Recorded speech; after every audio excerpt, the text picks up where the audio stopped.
So I got it. So what we did was, just in case this Bluetooth thing doesn't work, Okay. we got like the iPhone thing on the stage. It goes into the stage box. The And dongle. there's 4 letters like A, B, C, and D. Okay. And you see the red and white plugged in there. Okay. That red and white that's plugged in there is C and D.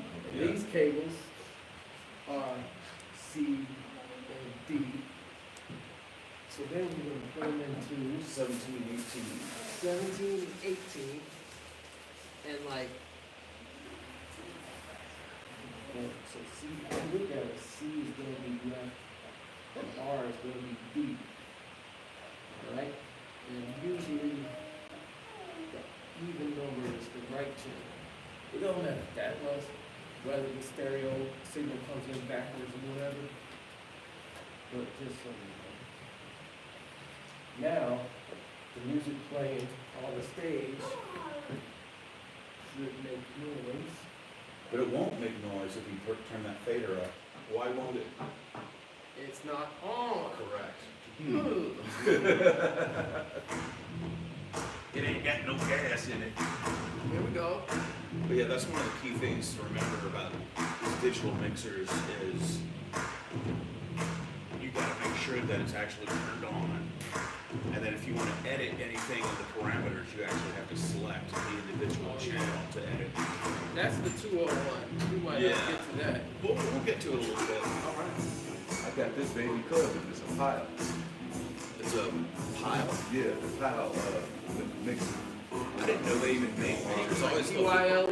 Yeah. I thought they all they did was I'm gonna take a picture of it and show it to you Sunday. I always know them from like car So you got stereo mixers. speakers. Oh, yeah.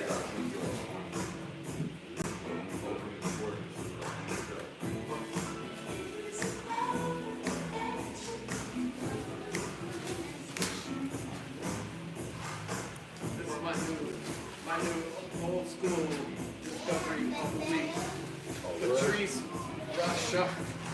Patrice Russia. This song's called Forget Me Nots. It's like, Come on, man. What's up with all this here, man?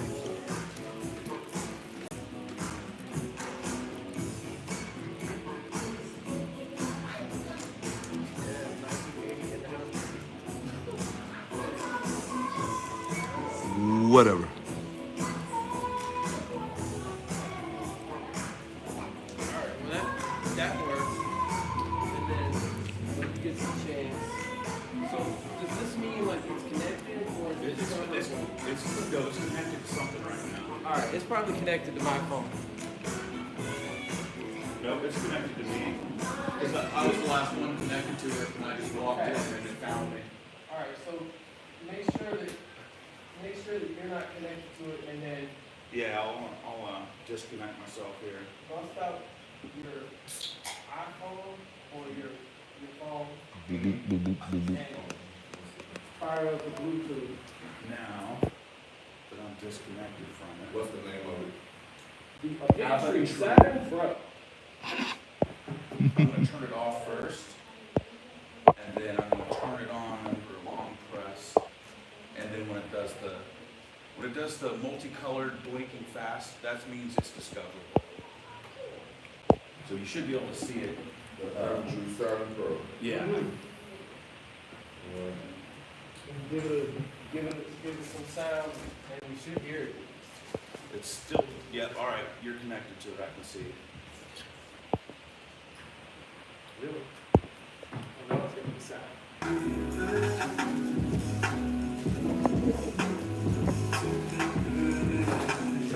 Got that cable prepared. Oh, dude, it was such a handy cable, but you don't see a lot of 8 to 12 quarter inch out there, so I hated losing that one. Well, so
check 1 2. Mic check 1 2. I don't know what to say. I'm also working workshop theater of life. Maybe one day I can grow to fly. Mic check 1 and 2, and then I sit down with my kids and play some cards. Wonder if like it's easy. I need something to sit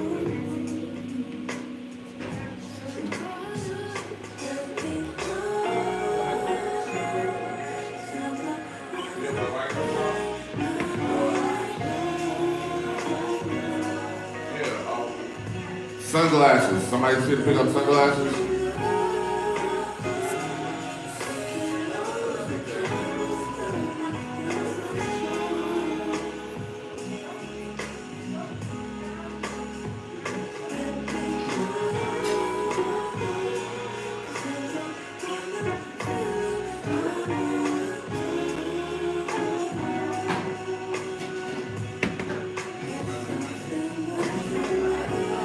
freak out about it.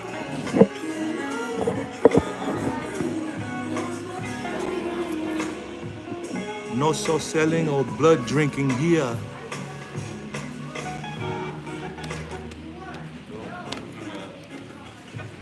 Change your Bluetooth. Put leaves around.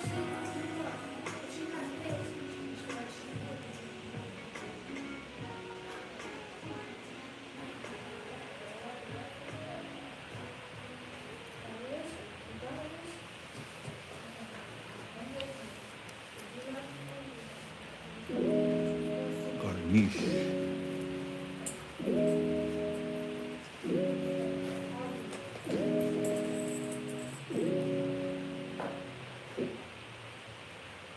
Got a niche.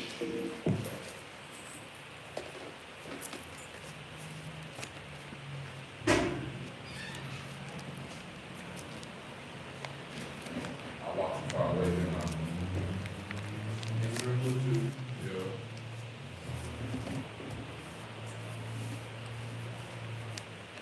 My brother trying to phone too.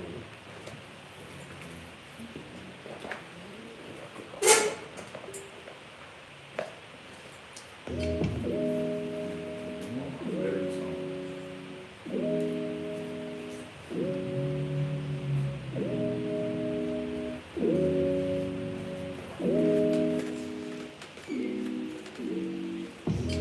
Passing conversation, but I've been feeling kind of basic. I've been feeling down, told me down. I was racing. These people like this, they keep on calling. Had to change my name, crack up, move on to New Orleans. And body, that shit important. Hard to figure out if I wanna be an artist. It's really good with me, but I do know I gotta be dreams. Honestly, I need sympathy. I'm just trying to be me. Wasn't gonna say shit, but I've been feeling kinda basic. That don't say work. I've been feeling Got down, everybody time cards. so many times, but I was wasting. These people like this, they keep on calling. Had to change my name, pack up, move down to New Orleans. And That's I on the road. that shit is body. That's Trying on to the baby. figure out if I wanna be I don't an get paid no artist. more though. They still forcing me to do it. If I wanna be an artist. Wait, you just got extra time? And I gotta work at an extra location. So now I'm working at the hospital and at A Safe Haven, California, Roosevelt. So I gotta split my time between You can purchase that? the girl over there is for the lead because of this stuff happening with her. They can't hire nobody, so they choose a lead. But what's the purpose of that? Like, what's any benefits from doing I mean, it eventually look good on my resume, but right now, I guess. That's all. right now ain't no extra money for it. Pretty neat out there. I'm finna run that motherfucker back. I love that song. I think the biggest thing for people I processed over 50 time cards yesterday. I know what that's like. that operate is because this is always about Yeah, it's supposed to be a 0. And then the other thing that everybody else knows this Passing conversation, but I've been feeling kinda basic.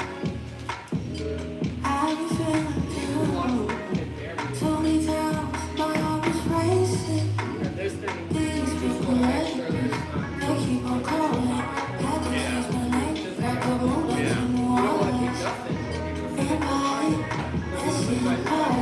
Hard to figure out if I wanna be honest. I know if you go with me, but I do know I gotta be true. Honestly, I don't need sympathy. I'm just trying to jump in me. Wasn't gonna say it, but I've been feeling kinda basic. I've been feeling down. So many times my heart was racing. These look like this. They keep on calling. Had to change my name back up on that to New Orleans. Anybody, that shit about it. Trying to figure out if I wanna be honest. Trying to figure out if I wanna be honest. Baby, trying to figure out if I wanna be. They've been kind of living in this pocket for a while.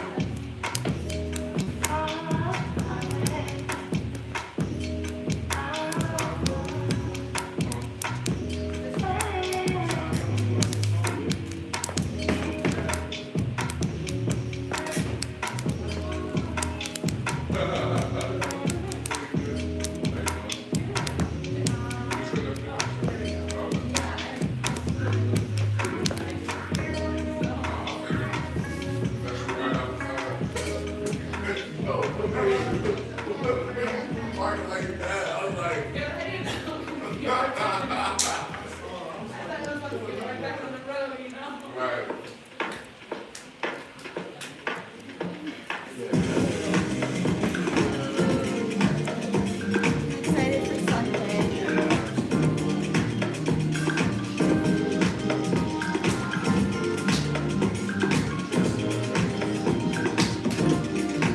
Still.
ER.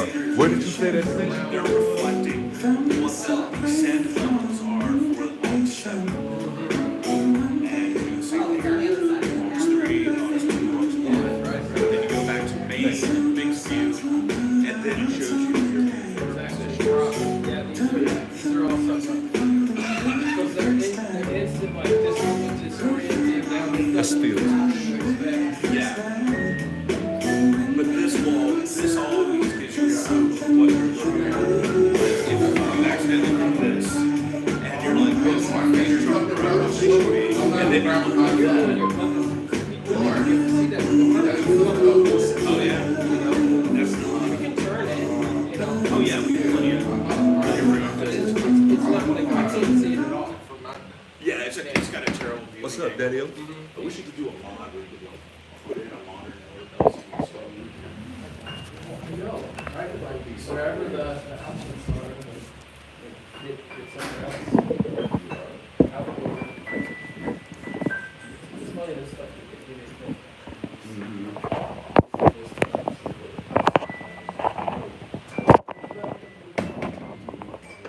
See, Law, you got a phone, you know what I mean? There you go. There you go.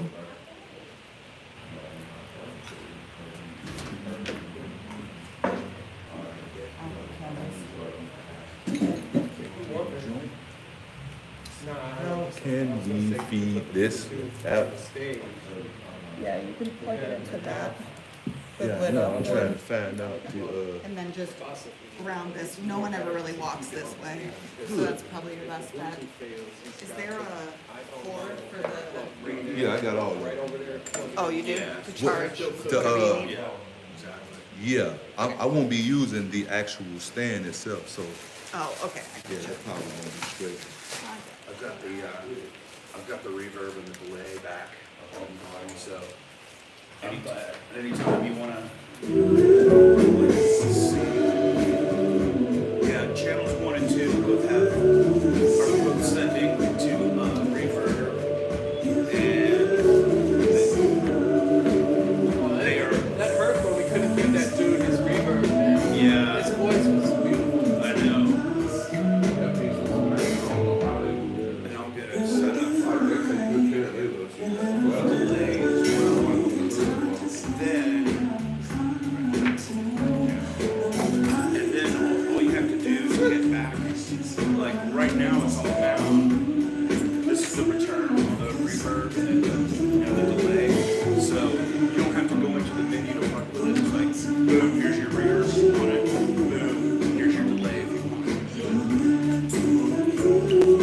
That's your return for aux 7 and aux 8. They're the unique ones, and that they're not out. They can't be routed externally like 1 through 6 can, where they have to have those. 7 and 8 are exclusively internally routed auxes. That's the return for reverb. That's the return for delay. And It's gonna control the weather index. yeah.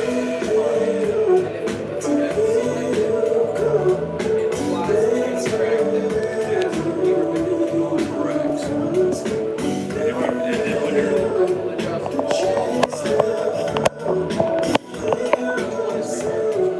reverb is 7, delay is 8.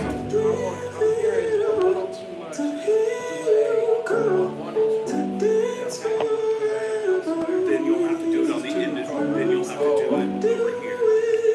Like that. You're looking at and this is how you control your. Well, actually, you can do it here, but it's, When it does that. no, actually, I stand corrected. This is how you control your aux sends for every channel, for every individual channel. So if you want one to have delay, but you don't want 2 to have it, then you just cut it. What's going on?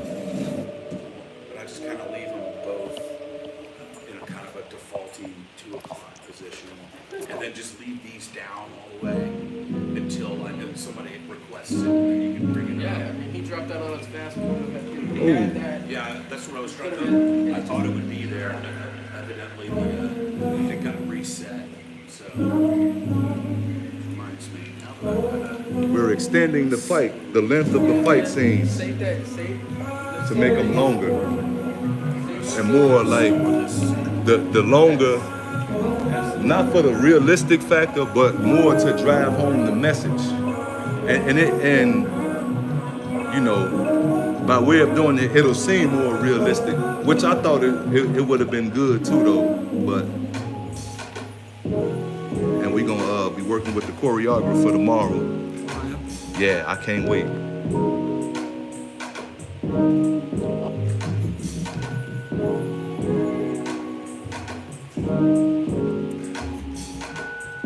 I just hope this ain't taking up too much space for nobody. Yeah, it's enough room. People can get down and do their thing. Get down and do their thing.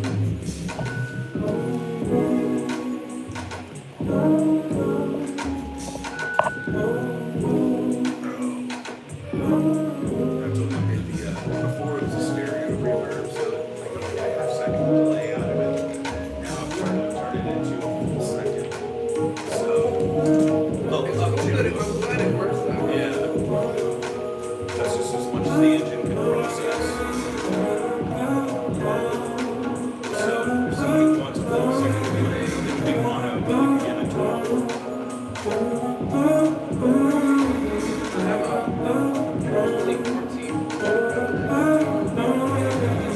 have a 2014 It might be the total of 99 tracks, but on the drive, still like, that's all. It's got the engine power to do it. It's the electro harmonics, 45 bucks, it's just called. Yeah. No. Yeah, it is.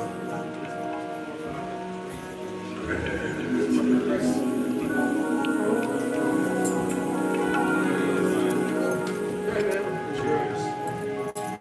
We got pizza, dude. I'm doing scenery. Not yet. I don't know. She's in the building, and I just haven't seen her.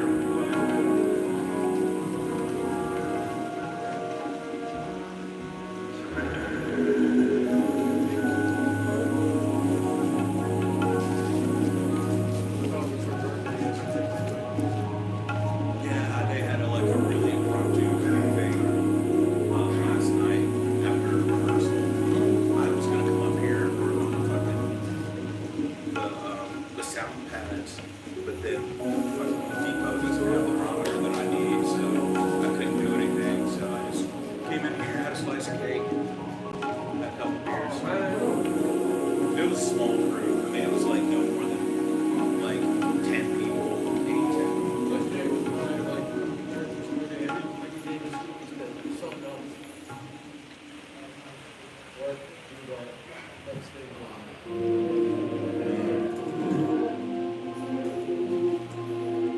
So, where's your company sourced most of their inputs?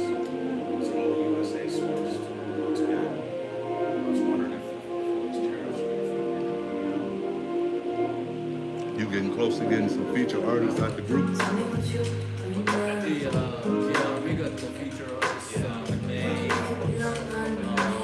June is July. No, I'm talking about from the workshop.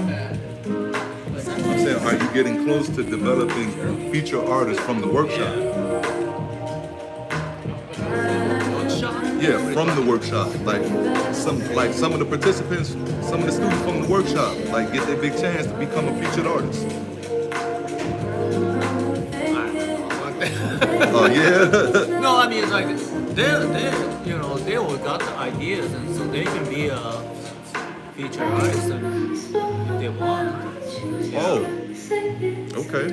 Well, I mean because my intention is always try to get the feature artists from outside world. Yeah. Yeah, and then I was gonna actually become one of the feature artists. Yeah, because the thing is that I want to get to know people, and Right. if I become a feature artist, then I'm gonna take away the opportunity. No, I'm saying like students that you're teaching. they become feature artists. You know what I mean? And like these, like Are you talking about like a Lauren? yeah, Like that? yeah, any of them. I don't think they want it. Still not quite yet. Okay. Well, the thing is that I never told them to have that way. Yeah. Because we have plenty of opportunity to do that anyway. So we Okay. don't have to become a feature artist. Yeah. So I'm thinking about Yo. So, just letting y'all know, we starting at 7:45. Right now is the time if you want to get you some food, some libations, or whatever the case may be. This that time to do that. This is the How Much for Therapy Writing Workshop. We're going to dive into some things. Before we start, I just want to let everybody know that I love you.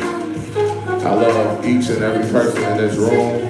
Yeah. That includes you over there. Yep. Yeah. That includes you over there, brother, man. I love y'all, man. I love each and every person in this room, and there's absolutely nothing you can do about it. Alright, enjoying the nice tunes of the Law of Huey. This is my wind down playlist. I love a lot of these songs, and I think they'll be great for such a time as this, you feel me? So, yeah.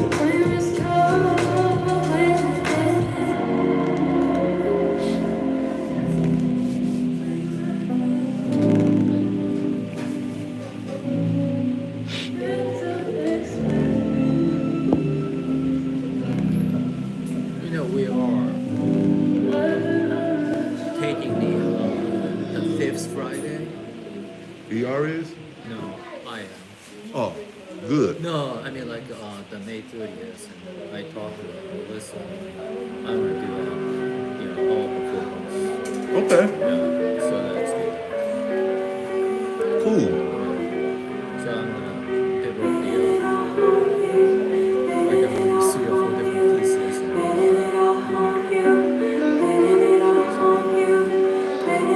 Not expecting a lot of people because it's gonna be just it's nice to do just all performance. It's completely outside here. Like And you say May 30th? I mean that's still doing your show. It'll right, but see, by that time it'll be enough people in here for you, man. It'll definitely be enough people in here. But by that time they'll be well familiar with what we do up here.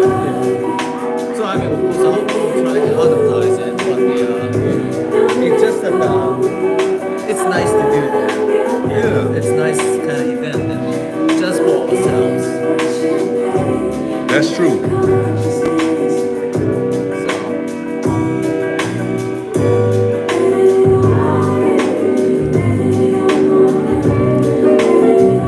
Give them a chance to show the world what time it is. That's what it is. And people be like, I should have been coming up in here. Don't feel bad. Know how many shows I miss, and I live right down the street, not because I wanted to miss them. I had other obligations. So don't feel bad. So it might be kind of fun because It will be. Laura, she was like thinking of something like a freaky stuff, and she was using like some paint or something like body paint?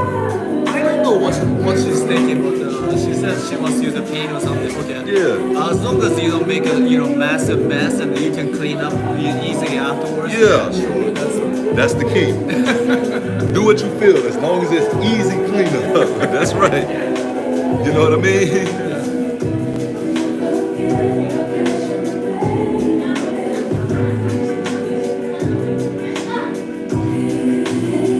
But that might be kind of interesting. So I just feel like we need a goal. Yeah. Yeah. Shine that light.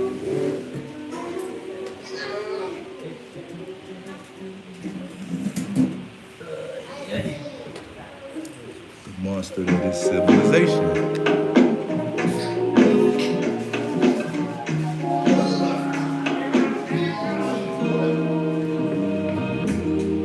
See the sun is always running. I guess I don't run. Maybe I can go without you. I'll just let it go.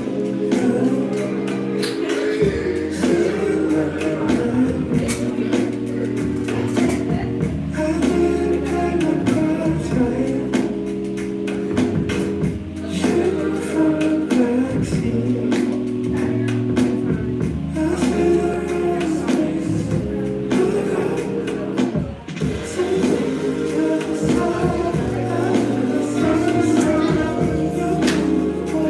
I love this song so much.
So dreamy. That's based on, I mentioned, I took a nap.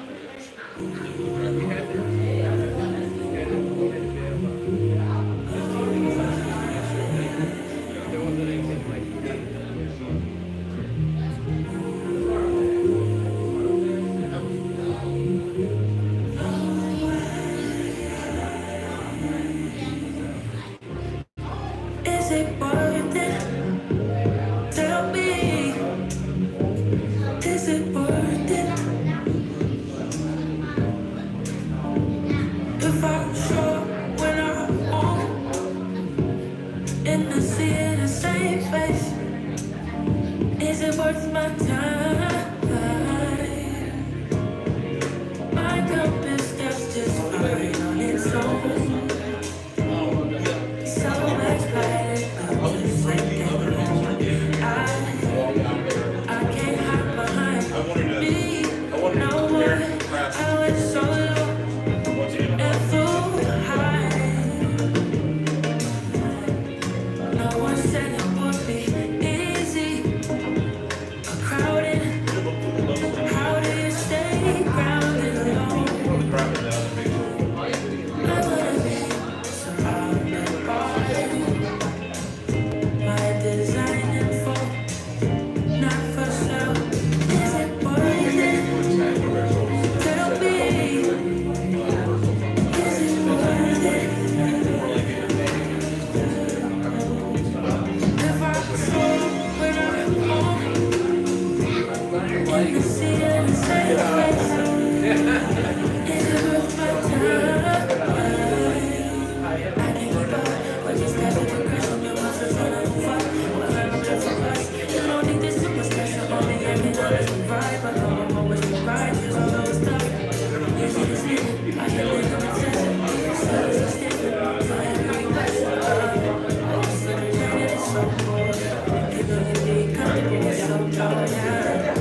how y'all feeling tonight? How y'all feeling? How y'all feeling? Make some noise if you're alive.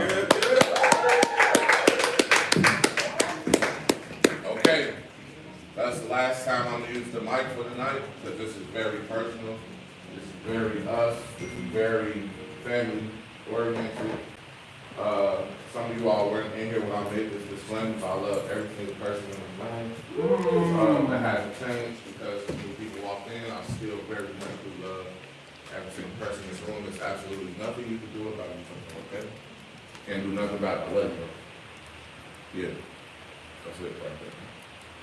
I hope y'all enjoying some good ass pizza. Probably gonna do a few cuts later. We're gonna do a little check-in first. I'm gonna start off. This is important to how we're gonna set the standard of tonight and going forward and any other night that we do this. How we gonna do this real quick? It's gonna be all of probably like 15 seconds for each person. Okay? You're just gonna say who you are, you're gonna say how you're feeling, and you're gonna say what do you look to gain from tonight. That's it. What's your name? How you feeling? What you plan to gain from tonight? So I'm gonna start. I'm the law. I'm feeling anxious. Very anxious right now. Things can go according to how I planned it for various reasons, and I got for the past couple weeks my mind been very clouded with thoughts, and I don't have a way to sort them. So that's another thing. What I plan to gain from tonight is some form of relief, some clarity, or some sense of understanding that I'm not alone. You feel me? That's me being vulnerable. This is gonna be a very vulnerable night. All right, cool. We're gonna start over here, kind of like rotate that way, do that, and then we're gonna end at this table. All right, cool. What's your name?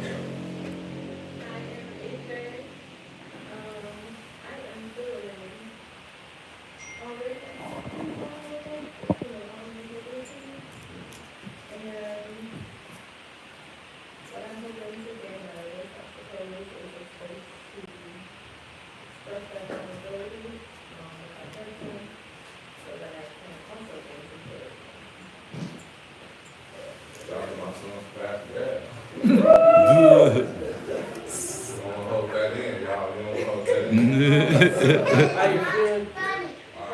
It's crazy. Relax. So boom. Okay, next. My name is Princess, and I feel to be absolutely not. But I'm here, and I hope to write something. That's good, man. My name is Widow. I'm also feeling a little anxious, but really good at the same time. And what I'm looking into at some of the time is just practice. And I'm going to try to get group settings off. Getting a group setting, a bit more than one operating, and just do that.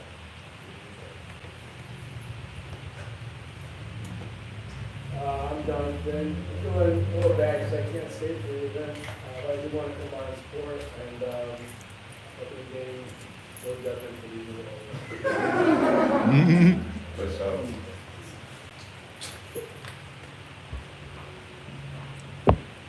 I'm Natasha. I'm your champion.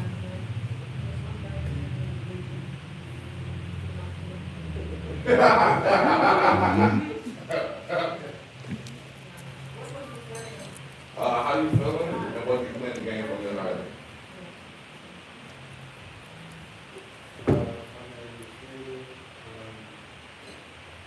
Feeling good. Feeling good.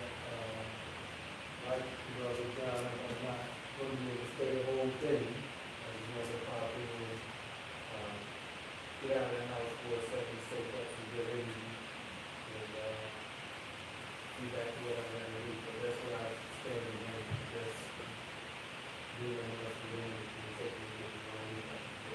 What's up? Hi, my name is Kaya, and I feel protected and compliant.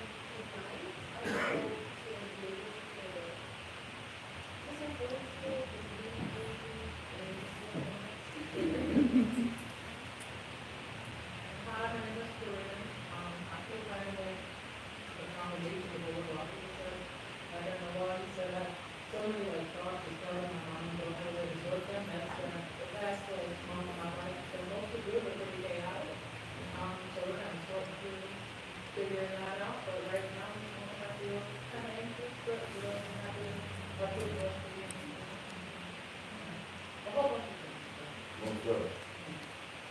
Amelia, and I'm feeling like I'm coming down from being anxious. And what I'm hoping to get out of tonight is a sense of possibilities. That's all. I'm Stark. I'm feeling a bit stoic. Just kind of letting everything be what it is. Just sometimes you just have to sit and be the conduit instead of always trying to be, the cause and reaction. So a little stoic and just letting things be what they are. I hope the game from tonight, the ability to no longer be a sucker MC. So, trying to break out of that zone. Smart, man. You're sitting in the right place. We are the conduit. This is the conduit table. For sure. And I also want to be a conduit to make sure there's no feedback suddenly comes through the speakers or something. And it's 2025, so I'm buffering. I'm always buffering. I'm Clay. I'm feeling in the moment gratitude, even though I've been in a sea of anxiety, but for the moment I'm on this island of gratitude to be here tonight. What I hope to get out of this is just a greater understanding of the people in my community and of myself, and some new way to look at things. I'm Lockwood. I'm feeling uncertain. What I hope to get out of tonight is a sense of familiarity.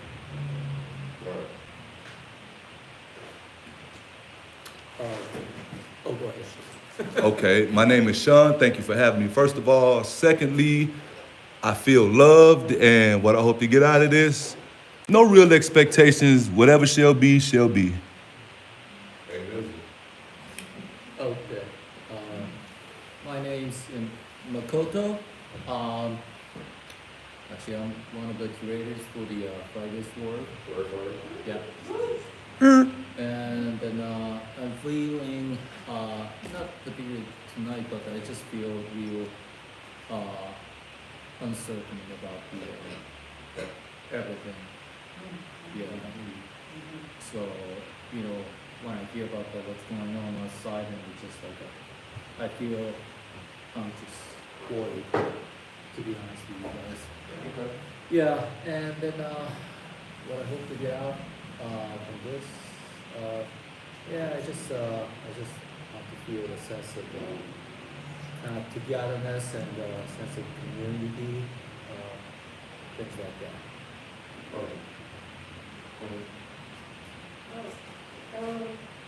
Right out about this, I feel emotional roller coaster probably the better. It's different from flowing emotions. And throughout the day, I hope to really be able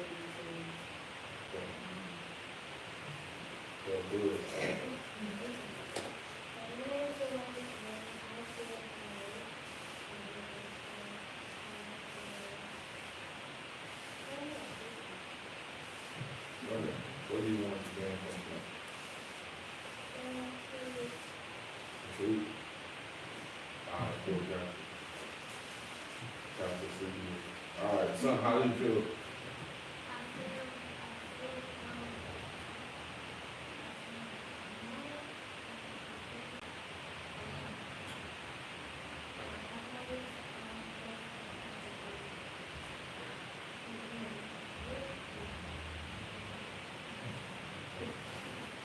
Shout out to 5-year-old.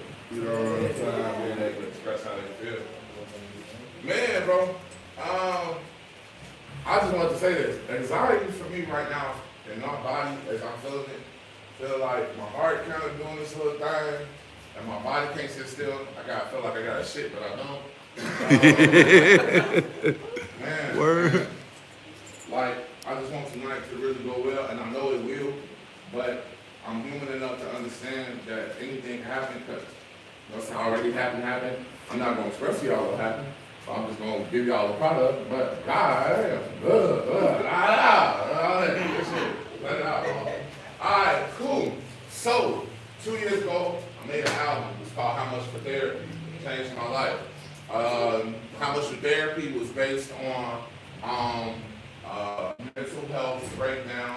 that happened. Hey, y'all back up in the middle of the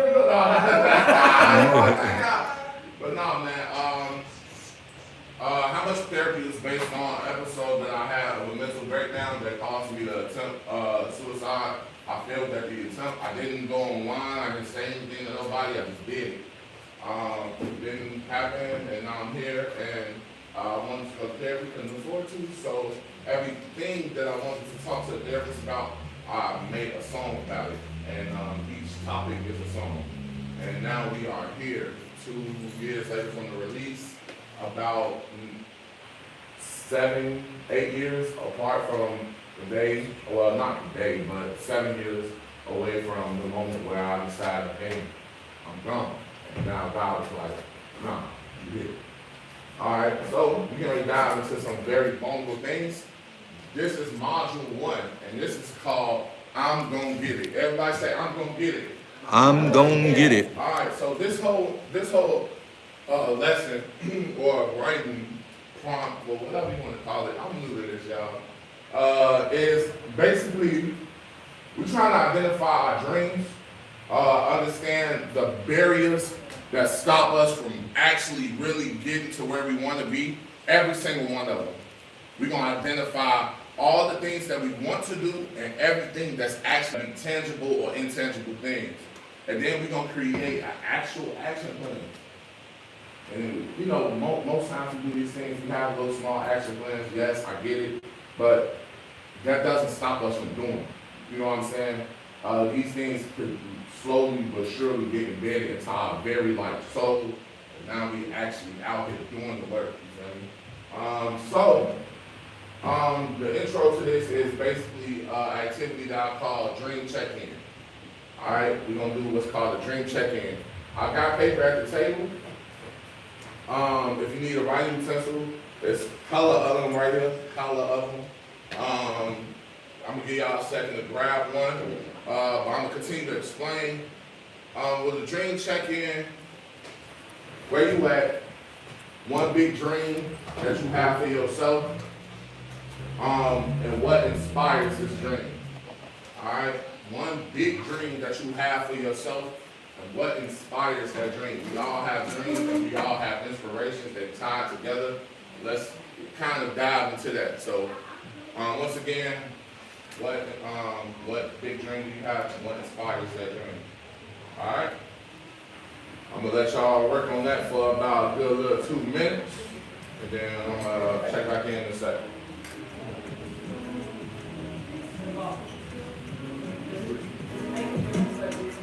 No, absolutely not. Yeah, that's a goal for you to be able to look at it again. So whatever you use to write or do whatever, you can use that.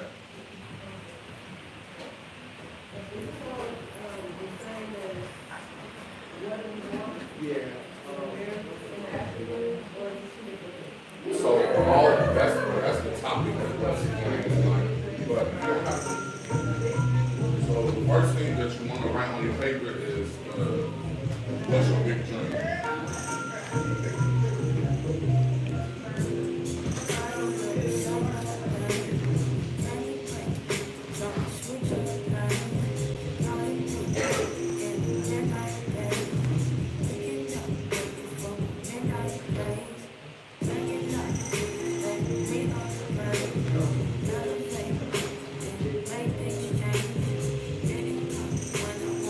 What's that dream and what inspires it? What's that dream and what inspires it?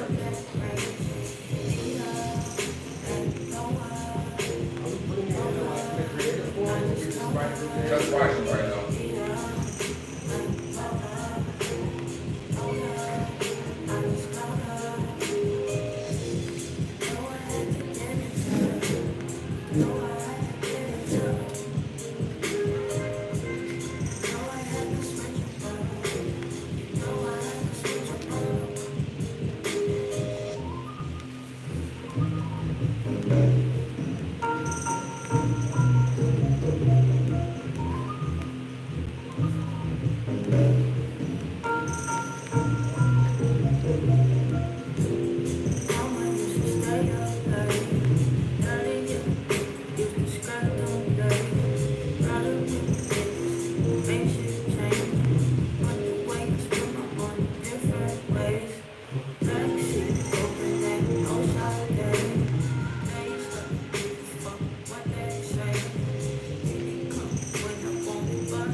The next thing, that now that we got that out, is what has been stopping you from achieving this dream? And if you can, take the extra step. What things have literally uninspired your inspiration? So if there's something that has stopped your inspiration, which affected you pursuing your dream, you can say that, or you can just simply state, what are the things that's been stopping you from pursuing your dream? All right? So once again, all you're doing at this moment is writing down what has been stopping you from achieving that dream. All right? And like I said, if you want to take it another step further, what literally has been cutting off your inspiration? What has stopped you from being inspired to pursue that dream? All right?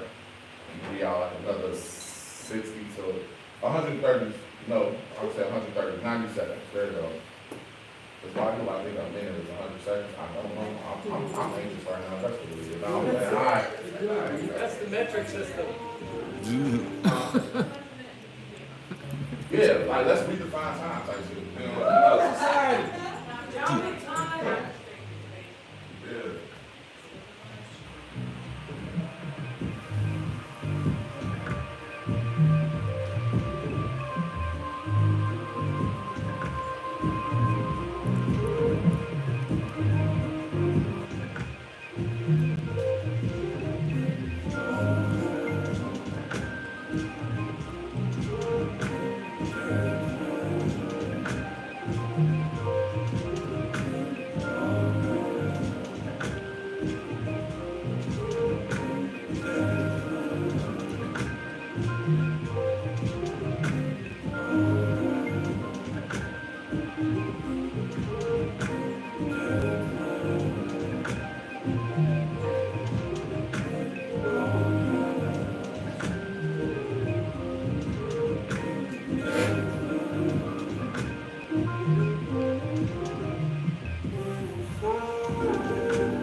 Normally, when I created this curriculum, I was expecting to be like in a big ass classroom, but it's not a big classroom. It's very intimate, small set. So what I want to do is, in this moment, I want to open the floor for those who don't mind sharing what they wrote down. So once again, you're gonna share kind of like that whole little thing, like, hey, this one big dream I have, this is what inspired that dream, and this is kind of like what's stopping you from pursuing that dream. You know what I'm saying? So there's a moment of vulnerability. Everybody don't have to be as vulnerable out loud, but if I can have a few people by show of hand, go ahead. My dream is to become the best version of myself. And what's stopping me is procrastination is stopping me. And I think the procrastination sometimes comes from being uninspired.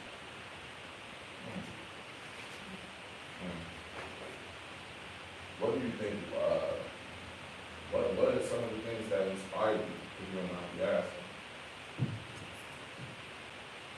I mean, I'm inspired by a lot. I'm inspired by anything just around me sometimes.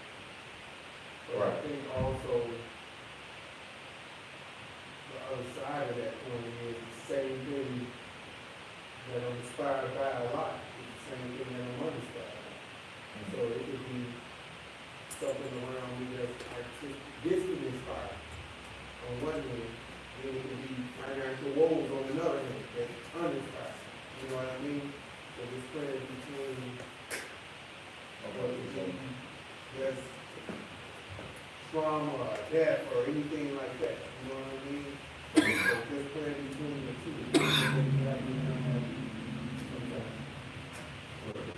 second, bro. Anybody else? Sean? Okay, to really, my dream is to take my show, like my entire what I do, acting and rapping, stuff like that, producing, international. And what inspires me is my children and just meeting people and seeing the light in their eyes, having my light greet their light. And the thing that sometimes uninspire me is I tend to forget that people walk around without true knowledge of self and that they're human. And I tend to see some of the things they do and be like, come on, man. I know you better than that, you know what I mean? So I have to check myself and say, hey, wait, you just left that same place, you know what I mean? So, and I get lazy sometimes too. You know, I sit around and procrastinate and put stuff off and stuff like that. And that's one of the things that be like, you know what, kid, you gotta get up and do this, man. You know, it's not gonna happen for you. Nobody's gonna do it. And I know I'm not looking for nobody to do it, you know. I can only save myself, so. Anybody else? I would, yeah. Yeah, sure. So, a big dream, one of my big dreams is helping everyone connect as much as possible. And I want to heal the world genuinely. I think it's because people in my family fight a lot. And so I learned to try to help people heal in a lot of situations. And then I think of like even like the Jewish notion of Islam or the restoration of the world. And one thing that's locking me down, that's blocking me is friction. Like some days I just want to get stoned too much. Sometimes I fail to simplify them. Sometimes I get too overwhelmed by not knowing where to focus or how to not be distracted by all the gig we hear in our society every single day in media and in drama and all the stuff like that.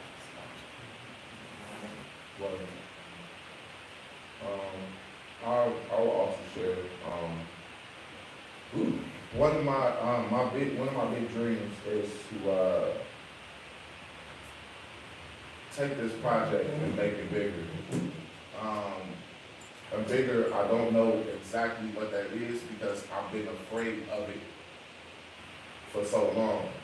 Like, it's already hard enough to put out such a vulnerable project that's discussing a time where I was really trying to, like, off myself, you feel me? And, hold on one second, guys. Can you drop me something real nice, please? Yeah, draw yourself. I need to see you draw yourself. It's some paper right there. And then there's some writing utensils over there, okay? Sorry, y'all, I'm trying to get that too. You know what I'm saying? But look, so boom. This project, Big Dream, what inspired it really was something that could have took me out, you feel me? And what uninspires me to push it forward is that I'm scared of where it might take me. I'm scared of what portals it might open. I'm also scared of being that vulnerable around people because even though vulnerability sometimes is welcome, many people at times don't realize that when you give them that vulnerability, sometimes they unintentionally weaponize it against you. And I don't want something that I struggle with to be a weapon that kills me or breaks me down when I've done so much to overcome it. You know what I'm saying? So just being in the spotlight and being vulnerable enough to talk about this stuff and then be like, okay, now I don't want to talk about it no more. Okay, now I want to, and be okay with that. And be able to pick it up and put it down when I need to for the sake of my own mental health. So that what kind of scares me, and which is why I haven't done anything like this, but to push forward would be me doing this tonight. You know, this is the first time I've ever done this, and it's something that I plan on doing more and more and more, but I'm still afraid to do it. So can I just say that I wrote a lot of those reasons down, what's stopping me. Ironically, also finishing music, finishing the album, putting out an album and things like that. But I really wrote that even you kind of make self-sabotage things happen by, you might be caught up in the engineering of it rather than the art of it. And that you sort of let yourself slow yourself down. And Yes. part of it is, like you said, fear that it might change your life to actually reach your goals. And the portals, like that's so well put, all the portals that may open, Yeah. you know, the mystery box and stuff. I really felt that, and I already had that. Yeah, man. Thank you for saying And you that. have to decide everything. Like, at the end of the day, no matter who's around, you have to always make the decision. And nobody can ever make it for you. Like, literally nobody can ever really make that decision for you. Hook up. Yeah, so, that's scary, man. That's scary, you know? The next discussion prompt, or something that, you can, I guess, slightly journal about is, why do some people succeed despite challenges while others feel stuck?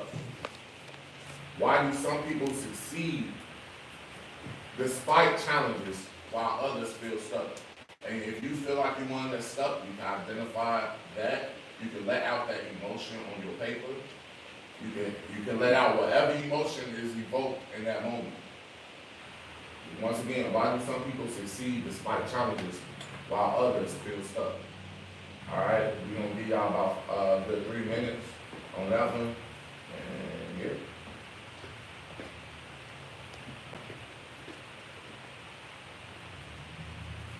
You survived something? Oh, yeah. This Bluetooth thing still working? Yeah, it should be. It's on the right. All right, 10 o'clock.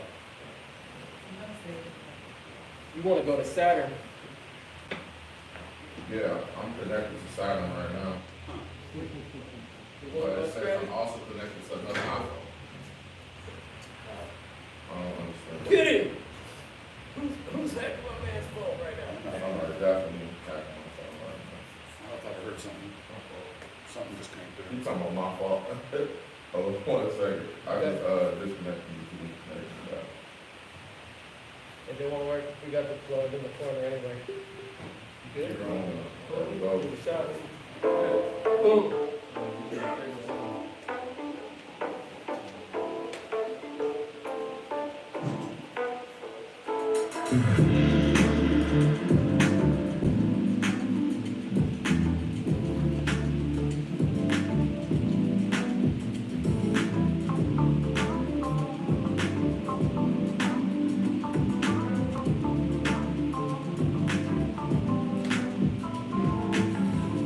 They think you're going. I wonder why. I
these groups be acting like, oh, man, like, who be making music like this?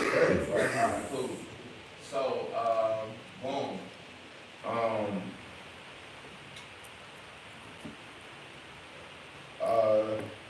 I was thinking, the reason some people succeed despite challenges is because of opportunity.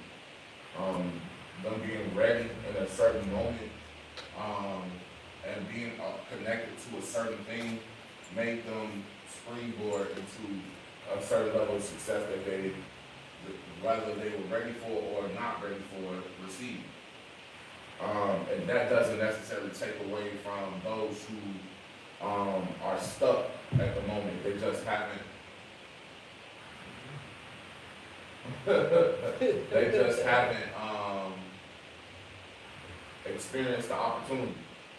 And I know a lot of times, like for me, that can affect my mental health in a way where I ironically enough, we were just talking about this in dignity training. That and by the way, dignity training is going to be before every writing workshop, so make sure y'all come to the next one. You know what I'm saying? But seeing someone else get an opportunity that you feel like you deserve could cause a certain sense of envy, and especially when you are, if you connected to them, it could cause you to kind of like shoot down their dignity. You know what I'm saying? And that's, I'm not saying it's far from right, but it's very much human. We can go down the list of reasons why you feel the way you feel and things of that nature, but that's what I wrote down. So, anybody else? I was just gonna say, one area could be perception.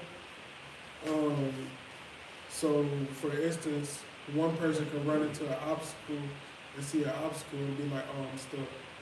The next person can run into an obstacle and be like, here's an obstacle. I'm gonna get around this. I gotta figure out a way to get around this. It's kind of like growing up, like every kid wanna learn how to do flips. And it's like, you ask that kid who knows how to do backflips, like, how you do backflips? And he like, I just do them. Like, I don't really process it. It's just, Y'all know a kid like that. yeah. How's he doing now? DeAndre was raw as ever at flipping, bro. Yeah, so it's like when he doing those backflips, he can't really explain it because he just do it. But you, when it come to your time to do them backflips, all the thoughts come to your mind like, okay, what if I fall? What if I scrape my knee? Like, it just depends on the perception and just depends on really your level and awareness and understanding of fear, basically. Yes, sir. So, I mean, initially, my first thought process was really the same thing that you said, like it's a matter of opportunity and preparation. I also thought about like how it comes down to people's individual conviction, but what I actually wrote was, that I think that oftentimes comes down to people being raised on survival, which gives them this indomitable and unrelenting spirit and drive. And then for others who feel stuck, they have a different type of drive where they need an extra push or show support to get them moving. They may have been raised more on love than survival. Wow. I know I was definitely raised on survival, so I can identify love wasn't as accessible. I saw two hands, I saw here and here. I assume that successful people are religious, and they've learned how to block out the door if they have a religious faith. And I said, I assume that some people would be very distracted and discouraged by influence and circumstance. But then when you said preparation, that made me think that perhaps, I guess if somebody else was given the opportunity and they weren't prepared, that could be a reason that they're not successful. But thinking about what I wrote down, whether you prepare or not, if you just want it, you're going to figure out how to get it and you're going to do it. So you tell me that I'm not doing shit for you. Let me train right now and figure out how to get it done. Shout out to all our Google University students. I'm gonna go ahead and Well, hopefully this is not too far out the way, you know, nothing negative or nothing, but from my observation and study of life, stumbling blocks sometimes often leads back to protection. You know what I mean? Like, you have some people that pursue enlightenment through their journey, whatever it is, rapping, singing, dancing, and sometimes those stumbling blocks are put there to protect you, like, hey, look, this is what you're supposed to be doing. That could wait, you know what I mean? So every once in a while, you'll get these things like, man, why is this not working for me? Because this is not the time for you to do it right away. You know what I mean? And for those, it seems like and for other people, it seems like they got it easy, but then when you look behind the scenes, it almost seems like they're very miserable with their circumstances because not all opportunities are great opportunities and good opportunities, you know. We dive into things because they're shiny and new, and it seems like, oh, this will change my life, it'll change my family's life. But then you dig yourself deeper into a hole because your spirit wasn't prepared to handle that. You weren't right. So, you know, sometimes we just gotta take a step back and say, is this really what I need to be doing right now? That's real. Sometimes the time is just not yours. Yeah. And you can feel like you're being stuck, but oftentimes you're not able to see the whole picture right now. You just need to focus on this portion where you at. You know, I tell people all the time, I could be painting a picture and you'll say, hey, you use the wrong color. Trust the Right. process. Like, Exactly. I got it. Like, you don't know the whole picture I'm painting. You know what I'm saying? That head look a little off. Like, it's supposed to look off right now. Right. When I add this other color in to fill in, like, you know what I'm saying? So that's a real thing. Hey, what's going on? I'm gonna go ahead and then here. Yup. I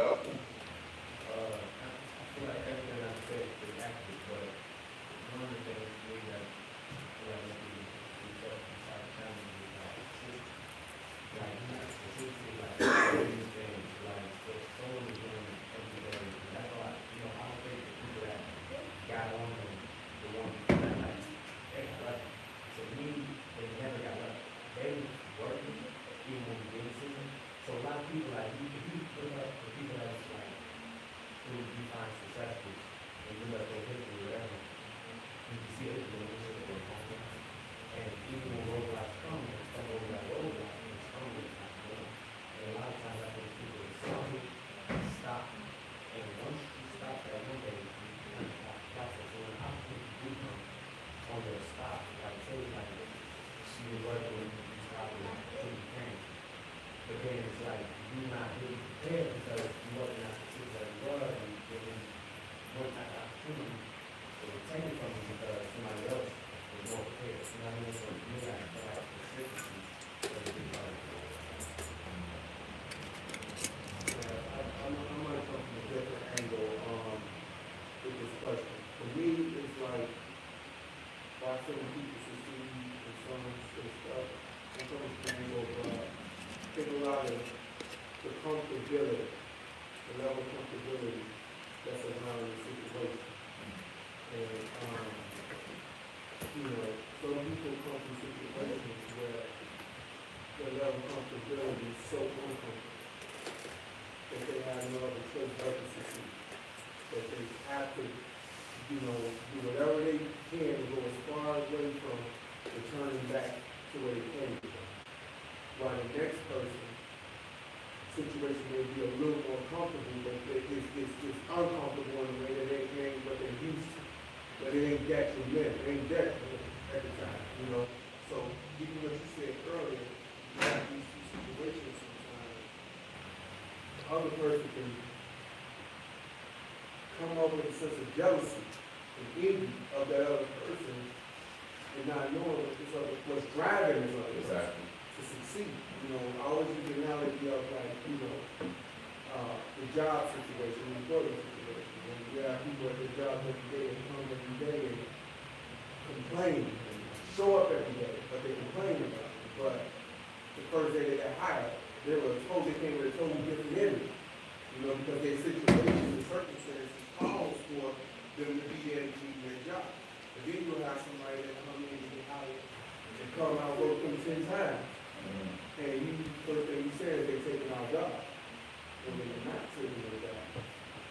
exposed and how comfortable you got in this position, and you don't know the conditions they just came from. Exactly.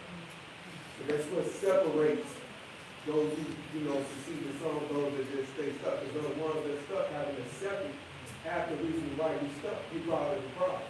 Right. You know what I mean? Hey, Lauren, you got a little.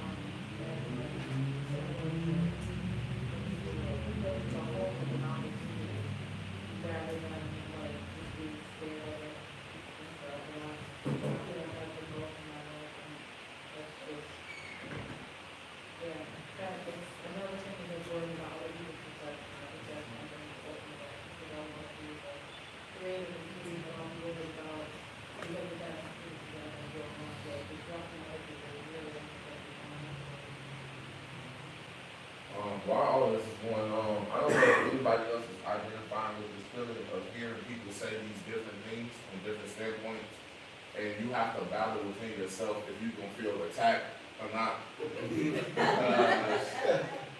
It's like, damn, there's so many different methods to get to this, and I gotta think about all this shit, and maybe I'm not in a detrimental situation, but what if I am, and I just, wait, what if I'm not setting myself up for the opportunity, or damn, hold on, wait, I could be consistent right now, cause low key a movable force, yada, if I stumble, at least I'm stumbling forward, maybe. That's true.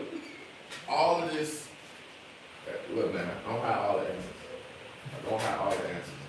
But what I will say is that if that is something, and I hope, I don't know how this is going, but if somebody else is identifying with that feeling, what I want to let you know is that that's, for one, perfectly normal. But two, always understand that your route is your route and it's very unique to you every single time. It's never going to, despite the answers that we just all said, there's not one answer for this. Yes, it's okay to hear something and it light a fire under your ass. You want to say something, don't you? Oh, I got you. The question was, why do some people succeed despite challenges while others feel stuck? So, despite if we feeling that way a little bit, a lot of it, whatever the case may be, I want to reassure you that everybody's route looks different, and it's okay to feel like you need extra push. And it's also okay to feel like maybe I'm not doing it right now. Because we can't cuddle ourselves into this bubble of comfortability so much that we don't change our circumstances. And everything is multi-layered. This is very multi-layered. I just wanted to kind of let y'all know that as a sense of assuming, just in case in the event that anybody in the room is feeling that, because I felt that for a moment.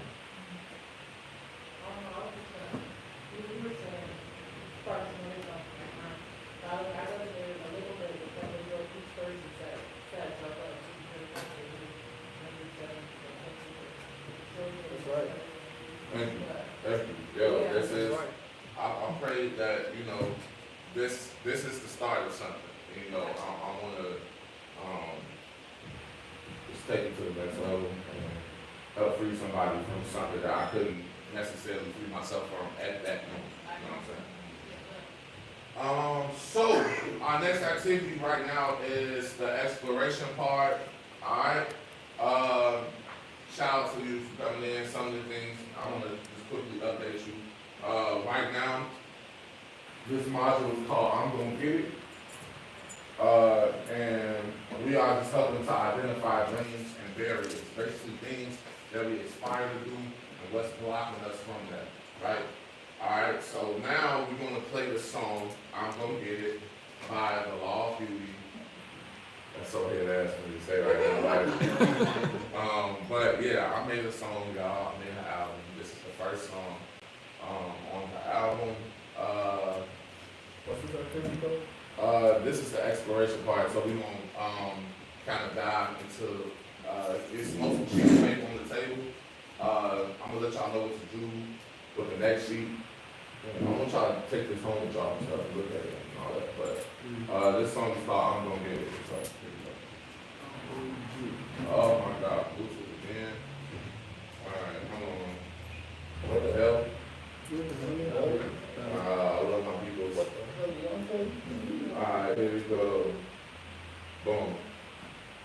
Before I continue, if you are to go and I love this person so much.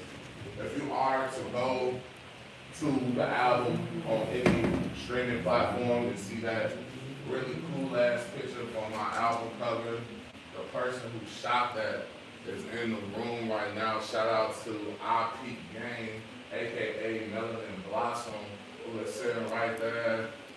She has an amazing eye for everything. Yeah, go ahead, clap all them flowers out. Clap all them flowers out, because that's Blossom.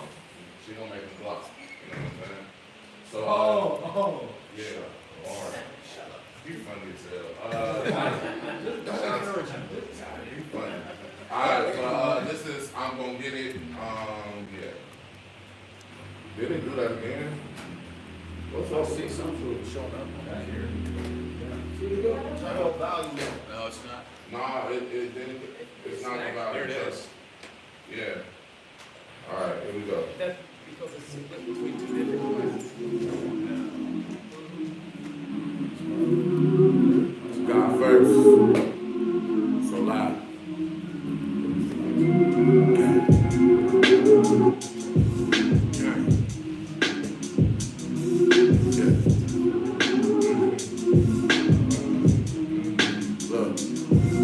Look, it don't matter if the haters gon' hate, let them hate. I'ma get it anyway, nigga, I'm gon' get it. They try not to let me in the gate, I break it down, my nigga, I penetrate, nigga, I'm gon' get it.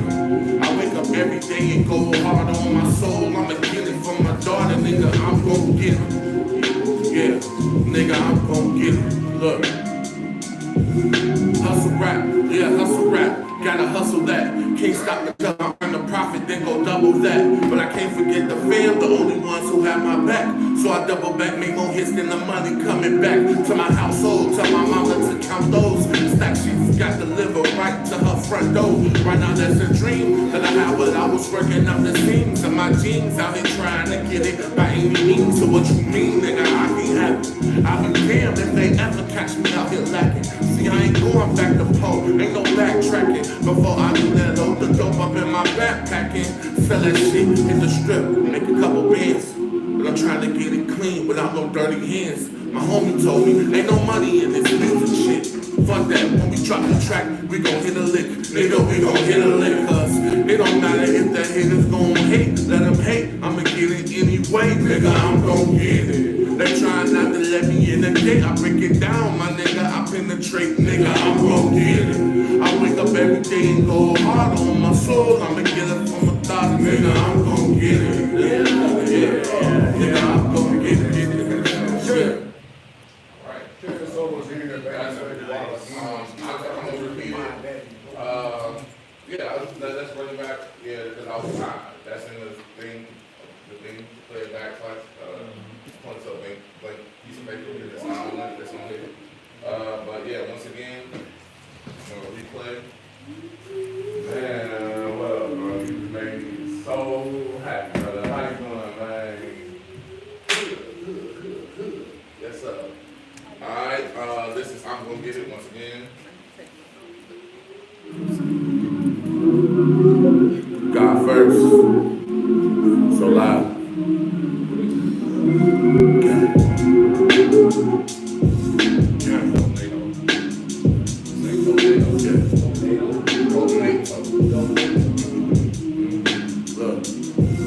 Look, it don't matter if the haters gon' hate, let them hate. I'ma get it anyway, nigga, I'm gon' get it. They try not to let me in the gate, I break it down, my nigga, I penetrate. trait, nigga, I'm gon' get it. I wake up every day and go hard on my soul. I'ma get it from my daughter, nigga, I'm gon' get it. Yeah, nigga, I'm gon' get it. Look. Hustle rap, yeah, hustle rap. Gotta hustle that. Can't stop until I earn a profit, then go double that. But I can't forget the fam, the only ones who have my back. So I double back, make more hits than the money coming back to my household. Tell my mama to count those. Stack she's got delivered right to her front door. Right now that's a dream that I had while I was working out the seams of my jeans. Out here trying to get it by any means. So what you mean, nigga? I be happy. I be damned if they ever catch me out here lacking. See, I ain't going back to pole, ain't no backtracking. Before I do that, load the dope up in my backpack and sell that shit in the strip, make a couple bands. But I'm trying to get it clean without no dirty hands. My homie told me, ain't no money in this music shit. Fuck that, when we drop the track, we gon' hit a lick. Nigga, we gon' hit a lick, cause it don't matter if the haters gon' hate. Let them hate, I'ma get it anyway. Nigga, I'm gon' get it. They trying not to let me in the gate. I break it down, my nigga, I penetrate. Nigga, I'm gon' get it. I wake up every day and go hard on my soul. I'ma get it from a thought, nigga, I'm gon' get it. Yeah. Nigga, I'm gon' get it.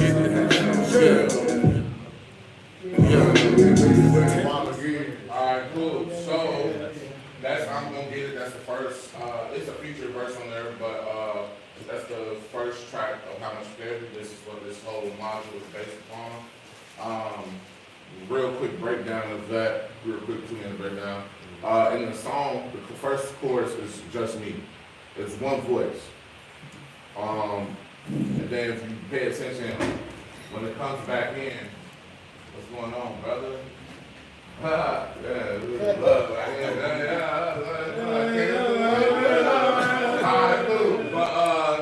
So on the first chorus, it's just me. And on that second chorus, it's like a sense of community. Like everybody is now in agreement. And the whole idea behind that is that initially it's just gonna be you. Like you have to inwardly decide that you're going to do this thing. And you can't look around to see who's with you in that process. You just have to go. And then by the time you get on that track, you will find that you will accompany people, or people will accompany you, because everybody loves to see someone moving. Even if they don't know what you're moving for, they're with you because they see how you're moving. Right? So that was the concept behind me having just one voice on the first chorus, to now the second chorus has multiple voices, right? And then to dive into the lyrics a little bit, the whole basis behind the song, of course, is the idea that people feed you negative a lot of time. And you can choose what to do with it. You can choose to receive it, or you can choose it, no. You can choose to receive it in the most negative way, or you can receive it and transform it into something positive. Most of my life, my brother's right here, most of my music life, I was being compared to him, right? And I know that's, like, he covering his head and stuff, but like in life, a lot of the times we get compared to people that's close to us, and that was the comparison. Now he's a master MC, one of the best I ever heard. He deserves everything and more for his art. But I was next to him trying to do the same thing, and I wasn't as good. And all my life I've been told, hey, you're not as good as him, right? And that is a driving force where I could have had resentment towards my own brother. But instead what it did is drive me to become a better artist. So, and the idea of me doing music, a lot of people had so much to say about that. And it deterred me from that, along with my family telling me, hey, you need this money, along with me seeing my mom struggle and knowing that she deserved everything she deserves. And then on top of that, having a daughter at the time, because my son wasn't in the picture yet, but my daughter was there and I was raising her by myself. So all these things were kicking in at one time, and I had to decide whether I was going to succumb to those things or get up and give it. So that leads us into our, I'm emotional. That leads us into our activity. what I need you all to do is take a sheet of paper and split it in half. You can do it the long way or the wide way. The long way. I knew you was gonna do it. But you could. Oh, don't tear it though. I'm sorry. Don't tear it. I'm sorry. We got racks on racks on racks right now. No, we don't, but we got something. All right. So on this sheet big, what we're gonna do is one side we're gonna label it dreams I have, and please do not be very specific with these dreams. Don't generalize it, and don't leave none of them out.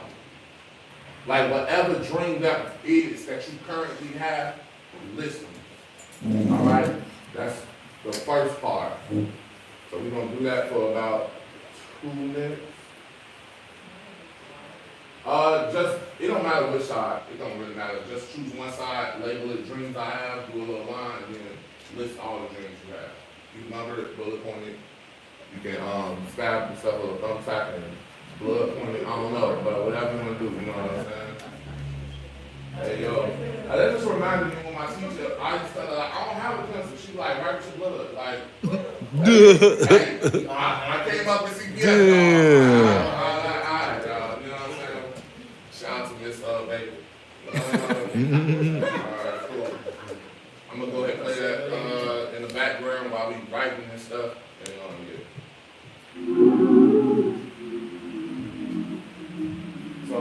show that picture. God first. So loud.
Right.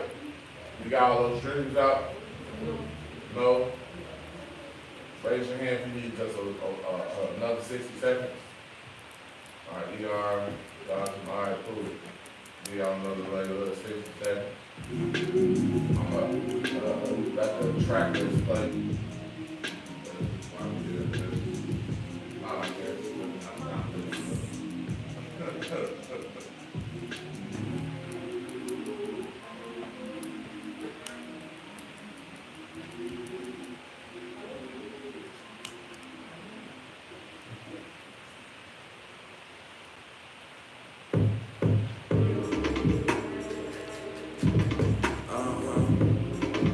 God first. So loud.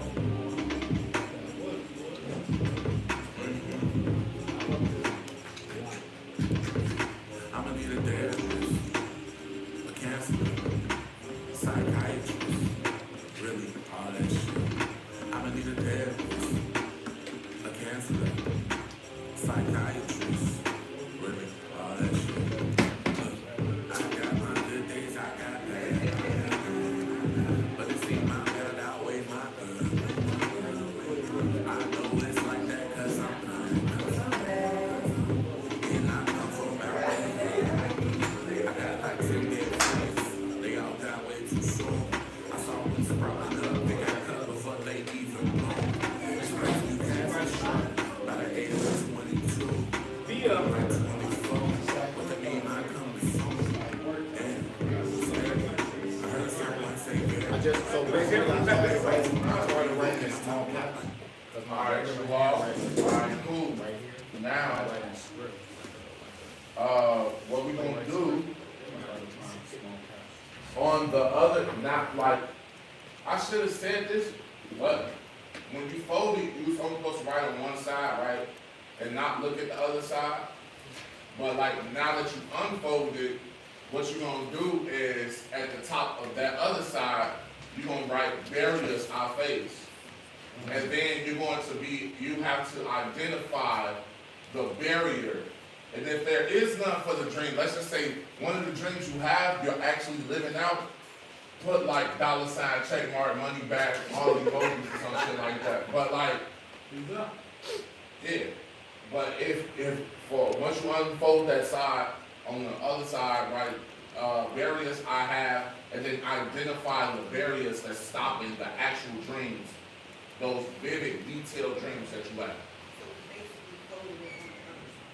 Now, so essentially and let me do it in physical form, right? So boom, let's just say I did it. Let's go along with it. Alright, cool. Peanut butter jelly, the long way. So boom, I did it like this. Now when I unfold it, I'm looking at all my dreams.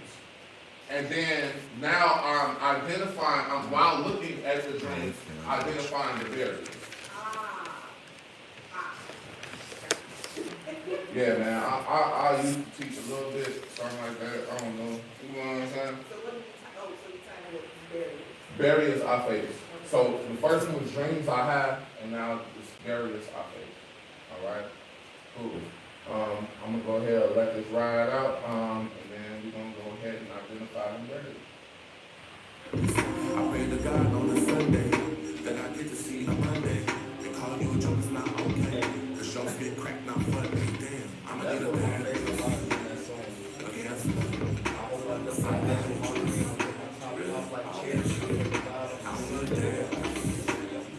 Hey, you had that shit going, my boy.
psychiatrist, really all that shit. I need a therapist, a counselor, a psychiatrist, really all that shit. I need a therapist, a counselor, a psychiatrist, really all that shit.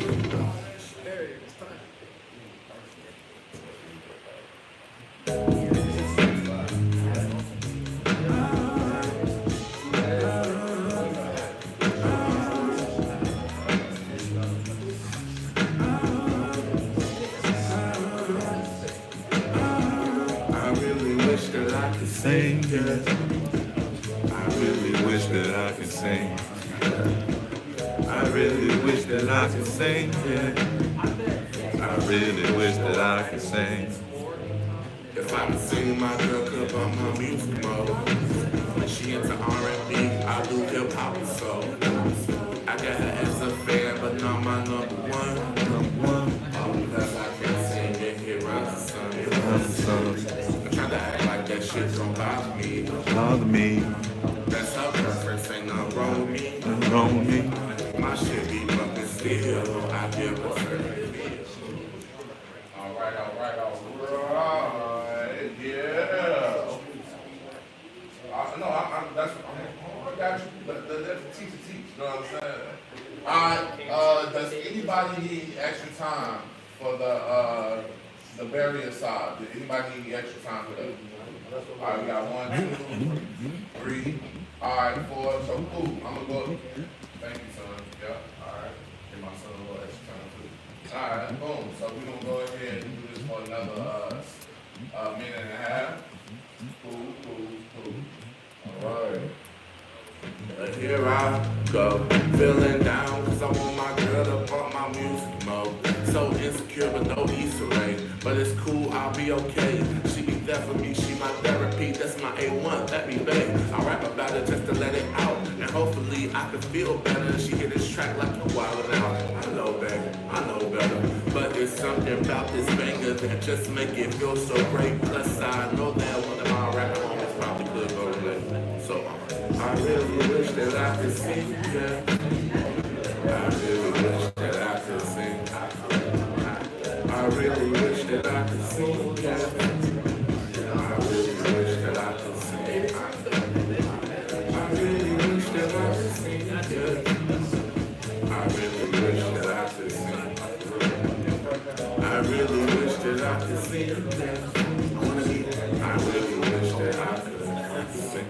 I wanna be a singing ass nigga.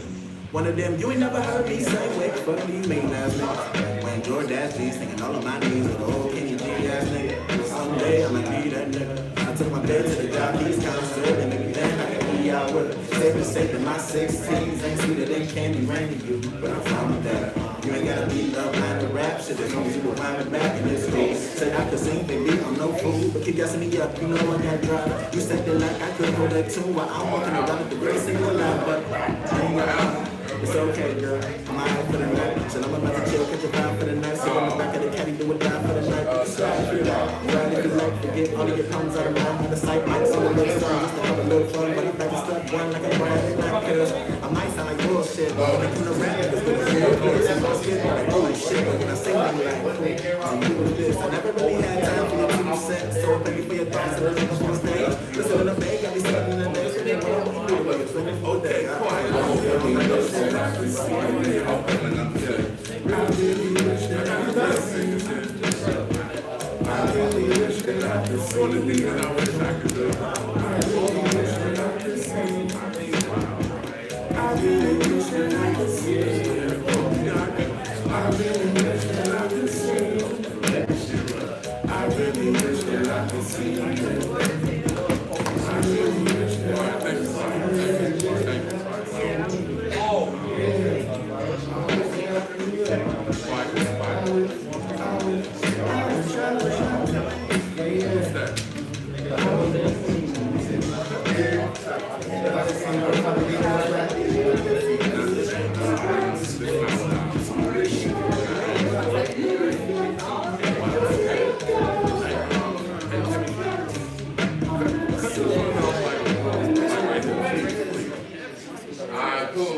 Cool. Yeah, it's boom. So we all back. Alright, cool. Now, here's the more vulnerable part. It involves us doing a thing where we are going to go to somebody that is you're very familiar with in a room, so that it could be more of a safer space. And you're going to talk with them about the dreams you have and the barriers you have. And the reason why I'm asking you to go to somebody you're familiar with, because oftentimes we don't share the dreams that we have with people that we know. People don't know what's stopping us from pursuing those dreams. And then the last part of it is right on. all of us coming, the two come together and being able to see if there's any ways we can eliminate the barriers First that person I stop thought us of, sure. I feel honored. Thank you. All right, and like I said, it's people that we're familiar with, so that we can kind of have that real conversation. Pull up a You know what seat. I'm saying? If you don't want to do that, you can very much stay where you are. All right, but if you want to, you can partner up with somebody and that you're very familiar with, once again, or that you're not familiar with. If you just want to partner with somebody and identify those dreams, those barriers, and you all have a real conversation about how we can eliminate those barriers. All right, this is a little vulnerable. Too much, like I said, you do it dolo, but we're gonna go ahead and let that ride for like 5 minutes, okay? Quiet, you. All right. Everybody. You wanna talk? Okay, so my shit real simple, man. I wanna do everything that I do, the shit you know I do, rapping and acting and shit. I wanna do that shit internationally. But one of my big things is I want to write, produce, and perform entire plays with my whole family. I want it to be a big family thing to do. And I want to take that shit international. You know. I like that. That's a specific thing to say. Yeah. For sure. And let me get my pen, bro. Okay. You already be like, oh man. Yeah. I want to be specific. Yeah. Because I was not specific. Oh yeah. Yeah. So.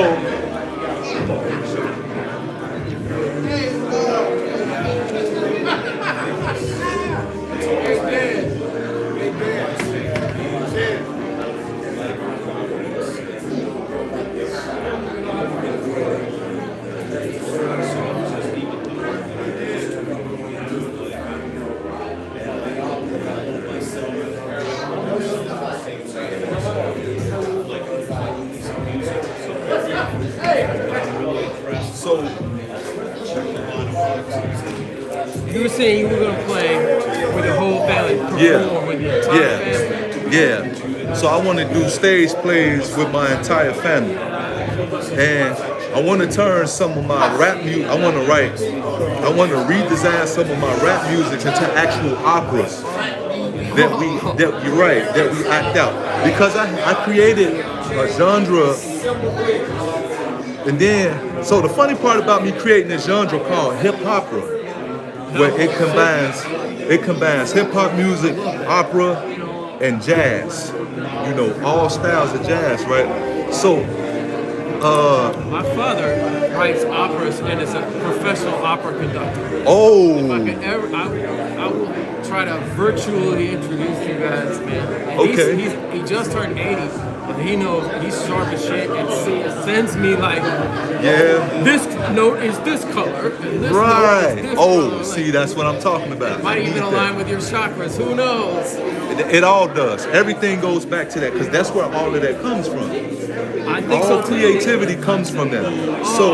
So when you're dealing with the sacral chakra, that's your sexual which is known as the selfish chakra, but not so much negative. It could be used negatively because when you're indulging in sex with a woman, most of the time it's all about us trying to assert our dominance and control, and oh, I want to be this guy known to make him holler and do all of that. And it's more about asserting our will over her. And the more creative chakra comes from the throat because you're using your hands. And with your hands, what? You're gentle hands. Warm, kind. But getting back to this, and the main creative chakra is the pineal gland. And the crown rules over all. But getting back to this, so I had this thing, right? And I ended up, like I was telling you, I ended up on the street. So my brothers, they had met these cats from what's the name of that? I'm gonna get the name of it. Why am I blanking on the joint, man? It's I'm gonna get the name of the project they was from, right? But the name of their rap group was called LOC, Lyrically Obviously Crucial. So that's back, right? That was back in the days when you was still selling CDs on the street, right? Oh man. People still selling. Like Sharkula's out there. Listen, my man, listen. These cats were so loved in Chicago, especially downtown Chicago. They used to perform some of their songs live. They had a real human beatbox named Loco. Did they do like street performances? Yeah, they would go up. That's how they sold their CDs. So the pitch was, that would be cool. They walk. We approach people on club nights, right? When this club is popping, cats coming out, walk up, ask people what kind of music they like, spark up a conversation, and then they'll introduce themselves. Yeah, we LOC, Lyrically Obviously Crucial. They go through their whole spiel, and then they be like, man, look, this our CD, it costs this much money, and then if you don't mind, we like to put on the show for you, and da da da da da da. So we kept doing that all the way up until I bumped into this Italian chef. He like, oh, I'm digging what y'all doing. And he said, I got this thing called hip hop, and I swear to God, I left my fucking body when he said that shit. I looked him square in his eye. I say, man, I came up with that shit in 1996.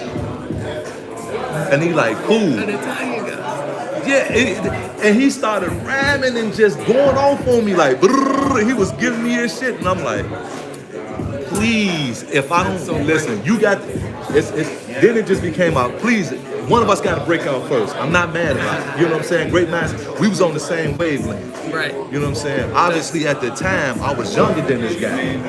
But just the fact that he walked up on me and said I had hip opera, and I'm like, yo, I know I'm supposed to be fucking doing this. Yeah. But it had got put on hold because the spirit was like, yeah, you're gonna be doing that, but you need to get this knowledge first. So upon me getting the knowledge, that led me to Theater Wine. And one of my biggest dreams was to show people, not basically on some show off, but I'm an actor too. Everybody all my life told me I should either be in radio or film. And you were in Rhinoceros. And I ended up in Rhinoceros, helping Makoto put up the stage lights for Rhinoceros. And Melissa shot me a text, hey, one of the people that was da-da-da-da-da-da dropped out. I was wondering, and while yes, I was yesing while she was talking. Yes. So the funnest role I ever got was when I was like in a play, and it was like a Romeo and Juliet, and I was just like one of the people running around, but the person quit, so I was Mercutio and had to do the sword fight.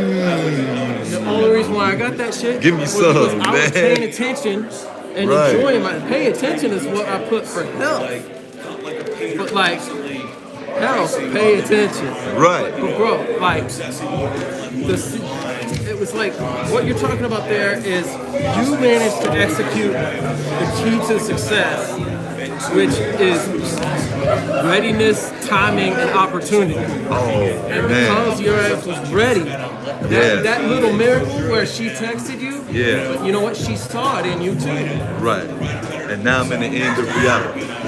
And that shit makes me cry every fucking night. On the inside, I be crying joyful tears like, yo, somebody actually saw that twinkle in my eye like I saw it in theirs. So having gratitude will help you appreciate your unique life journey and not hate your personal bumps in the road. Don't hate your personal bumps in the road, man. Because that's you. The one thing I learned is to do it with no expectations and to do your best not to be seen doing it. I love doing it with no expectations. And I never, when I record music at the house and I put it on the internet, yeah, I'll check the stats just to see where it's at, and then I'll leave it alone. I'll check on it for a little while, then I'll leave that shit alone, because it's not to see, oh man, is it doing good or not? I just want to see, okay, that's the traction. So then I'll turn that traction into other practices that I do. I'll take that energy, you know how you see something like, ooh, a lot of people looking at it. So yeah, if I get like 200-300 people, that pops the bubble, man. That ruins your music. So you're right about that. So listen, if I get like 200-300 views on the song, that happy feeling I get, I'll take that and I'll direct that energy into another thing that has nothing totally to do with it. You're not getting distracted. Yeah, and not only that helps me stay grounded. Like, I'm not doing this for me. I'm not doing it because I don't even know why I put money as a barrier, but it's true. Money is the barrier between all of this. Money and global economic uncertainty. So I'm telling you, we own it, G. We own it. You know what I mean? We own it. Now, money is not really a barrier. It's just something to keep me motivated and grounded and saying, this is not it. It's all the time, and the timing is right. I remember, so when I first started out on TikTok, I was in Nowheresville, Squaresville, no man's land. And now all of these opportunities unfolding on it, you know. And I'm steady getting all these different things. You qualify for this now, you qualify for that now. You get momentum, and because you really are like getting momentum. Yes. Just from the way you're describing your steps, I can see like bigger things are coming. Every time it's bigger, every time it's a little faster. And I be rushing to get that shit away. And you ready? Yeah. For me, it's not about holding on to it, because it's not. So what I learned. So you're not masturbating. Right. It's not. It's there you go. So it's no longer my information. It's the people's information. Yeah. If I learn anything, it's no longer mine. It's now I have to give it to somebody. Because that's the secret to getting over stage fright. Yeah. If you're like that's classic guitar player advice. Like you're not there like I gotta show these people this is the best solo they ever heard. In fact, like they're there because they love your music. Right. You're gonna like give it to them because they love that song and you wanna make them happy. Everybody out there. So when I used to go to the open mic with Long them. And I be, before I get up there on that, look, my knees would be like this. Yes. Like, because it's like, damn, you in front of all these fucking people. We talked about and that. You look weird as shit. And that's my whole point. I don't want to look like nothing they ever seen. I know Doom put the mask on first, but I promise you, since I was a little kid, I used to take sheets of aluminum foil and make a mask and pass mold on my face and rap through it. Now I wasn't doing it. It would just be me and my little brother. We would get up. Whether we sober or be to smoke some weed, we'd do like 17 albums worth of me just working on just like, and he would push me like, nah, I know I done heard better from you. But I was so we'll take turns doing beatboxing, making beats for each other and switch it out while we flowing, right? So he's like, nah, every time, I know I heard better. I know I heard better. Nah, come on, man, this ain't you. He would call me on my shit honestly. You found the right people and had good opportunity alignment because you're a family.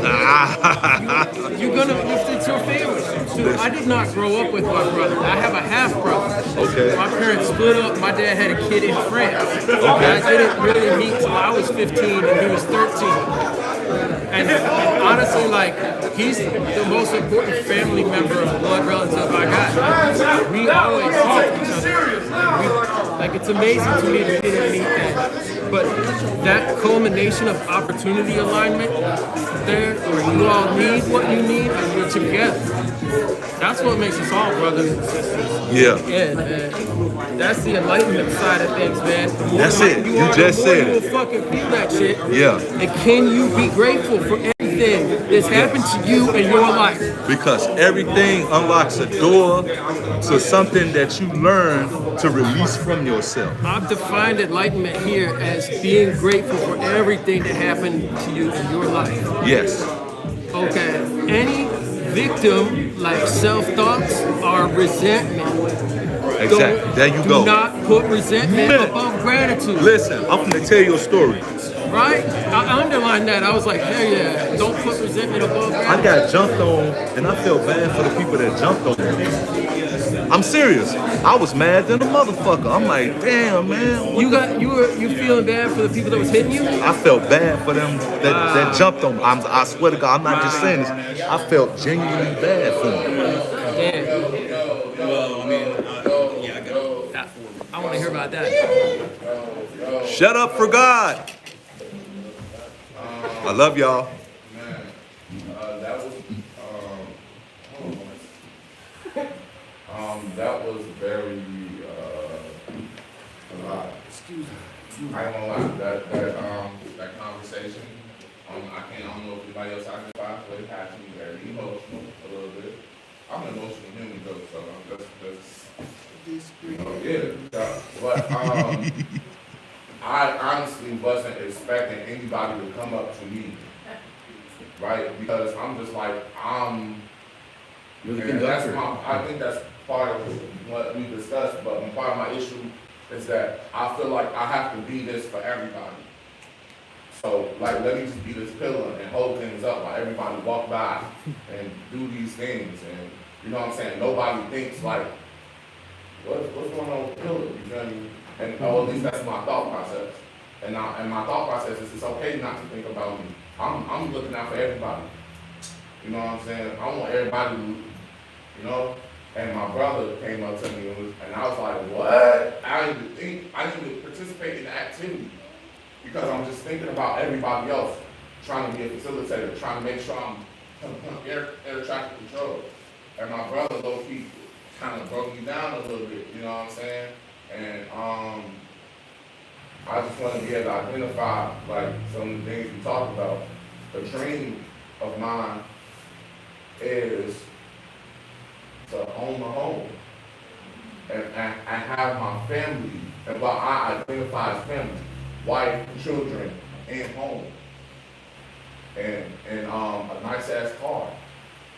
I don't want a lot. I want that because I've never had that, and that makes me feel secure as a man. It makes me feel like, damn, I did something I always wanted as a kid. You feel me? So the barriers being certain things that I've done have caused me misfortune. And being as vulnerable as I can be and telling my absolute truth just so we can understand what this is. I've had children with two different women who I'm no longer with. And that draws from me. And I take care of my kids very well as I can. You know what I'm saying? And I can't raise them under the same roof, under the same ideas, and it's a lot. You know what I'm saying? And with that, my money goes several different ways. While also trying to maintain like a relationship, and also trying to maintain like everything that I am as the Law of Huey, as Lawrence Lee, as dad, as babe, as everything that come with me. So a lot of the time I'm scared to ask for help because I'm the person everybody looks to for help. What do I look like coming to you, asking you for help, and I'm normally the person that helps you? In my mind, the image doesn't make sense. And most of the time when I'm helping people, it's not because you asked me to, it's because I saw that you needed help and I went. And a lot of time when I need help, I'm covering myself.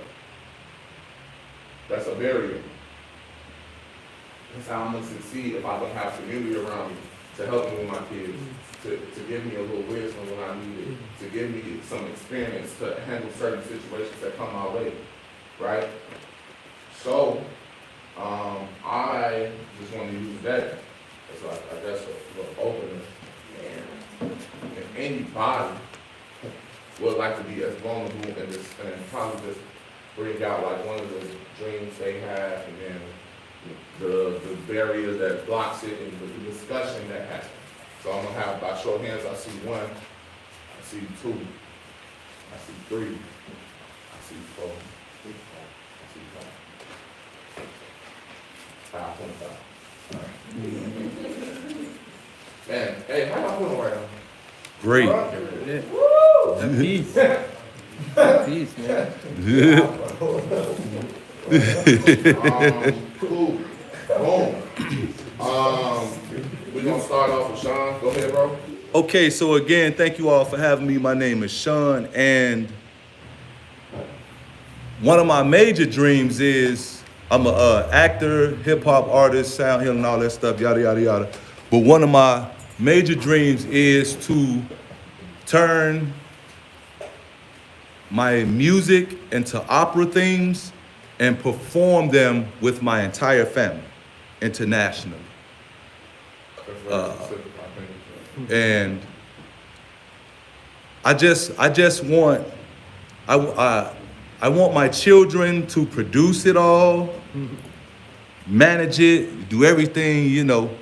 I want them to be hands-on with it. You know, I want them to fire me if it's necessary, all that, you know what I mean? You know, because I'm just a cat walking in off the street auditioning for them, you know what I mean? Right. And the barrier for me, to be honest, is money. But I got plans that are already, you know what I'm saying, working they work and doing what they do. So the money is coming in now. You feel what I'm saying? This is my second year as an actor with Theater Y. I'm definitely grateful to the entire Theater Y staff, Melissa, Lorraine. I got discovered with a good brother named Makoto Yamaguchi. I was helping to hang staging lights, you know what I mean?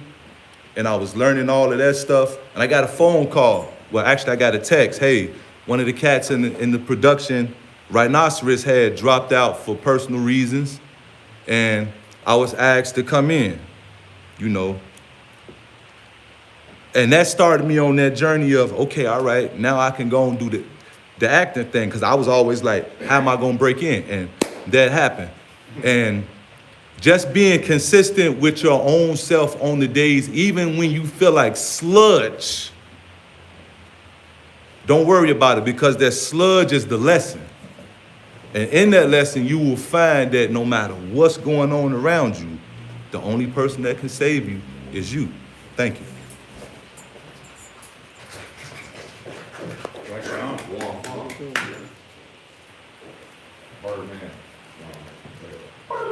You skipped somebody. Oh wait, I did. Well,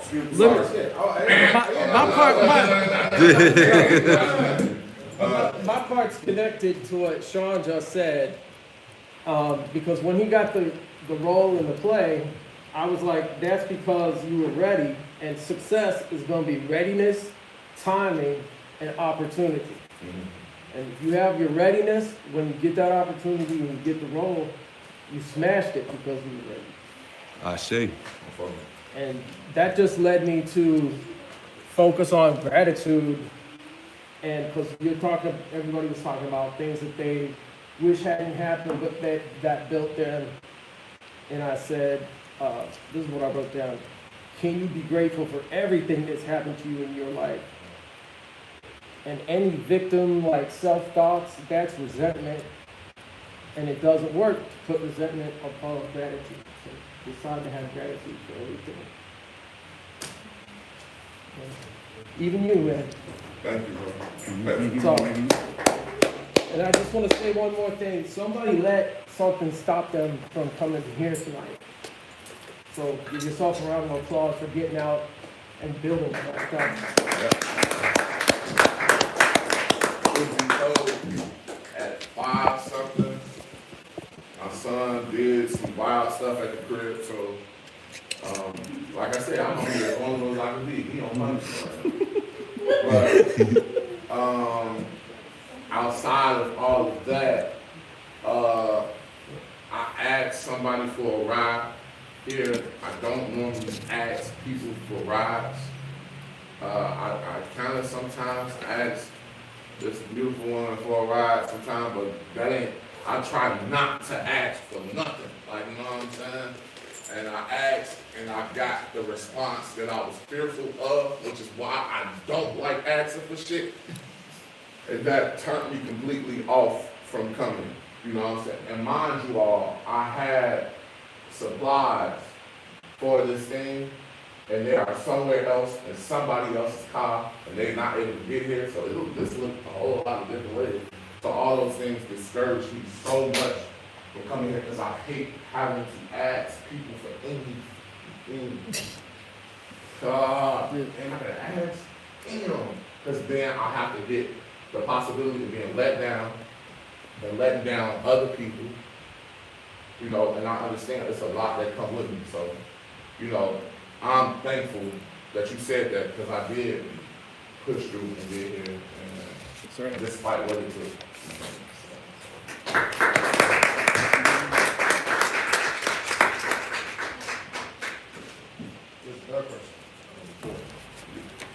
Who else?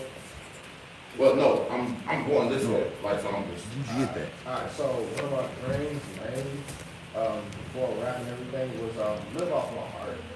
And that image has changed over time. It's, and I still don't know what it looks like, but I'm always in the process of shaping almost anything artistic I do. I'll think about the longevity of it. So currently I'm like designing dreams and stuff. You know, and I've been doing that, but it's a passion that has resurfaced, and it's calming, relaxing. It's therapeutic doing it. But making a living off of my art, and however that looks, is about a dream of mine. I don't truly care for riches and all that stuff. I mean, that'd be nice to have. But if I can live off my art and wake up, look up one day and be like, damn, my whole lifestyle was built off my creativity, I could die in that moment. And feel accomplished. Like, yo, I did. Yeah.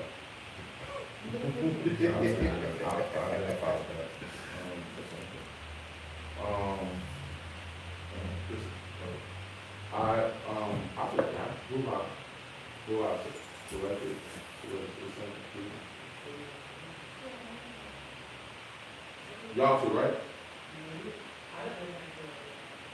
No, you did? Oh, you did? Oh, but do you want to share? Or no? Like, you know what I'm saying? I'm just trying to remember who raised their hand.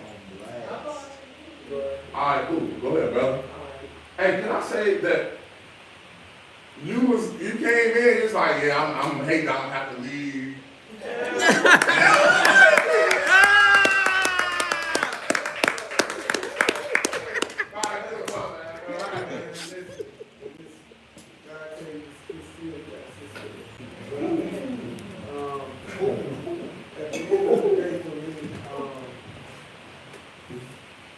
And I don't want this to sound negative, but it's my truth. I don't drink.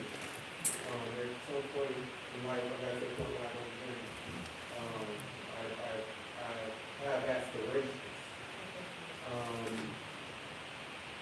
One thing I know about drinking is, you know, first thing you know you're going to make the drink from shoot, so you have to wake up. You gotta realize that you got to do the work. You got to do it. You know what I mean? So I don't do that. But what I do aspire to do is, before I leave this experience called life, I aspire to become a black beauty. Before I return back to my business. And if I had to say, you know, what's in the area, I would say procrastination, a lack of discipline, lack of consistency, and fear of judgment, and then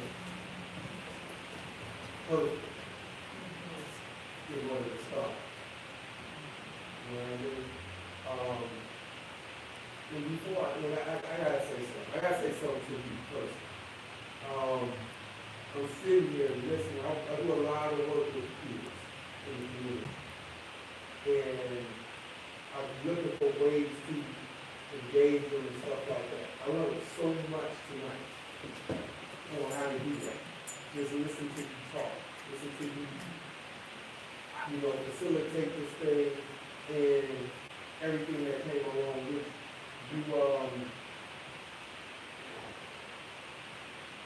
What God got for you, you just gotta keep putting one step in front of the other and trusting because you're walking in the right direction. What you did tonight and what you're doing is major. You help so many people in this room. It's just like a small portion of what he has for you. Just the sheer honesty, vulnerability, transparency, all these things. You led with these things. So these things that you said once that you had a weak state that you wanted to leave here, all these are your superpowers. All these are things that's helping everybody else. You know what I mean? Down to the music, down to just everything. And nobody can hold nothing against you at this point because you took away everything that they can hold. You were forthcoming. So it makes other people look at themselves. Now, people look at themselves and it's like, damn, I wish I aspired to reach that level of transparency. That level, because it says a lot about you. You might still battle with yourself, but it shows you come a long way. So whatever your plans is for yourself, man, keep doing it.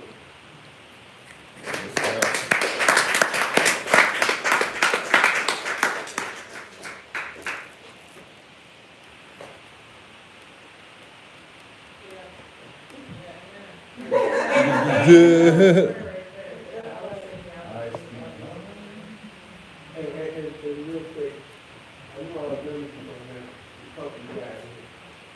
I did the verses at my school. The R&B verses. Oh, snap!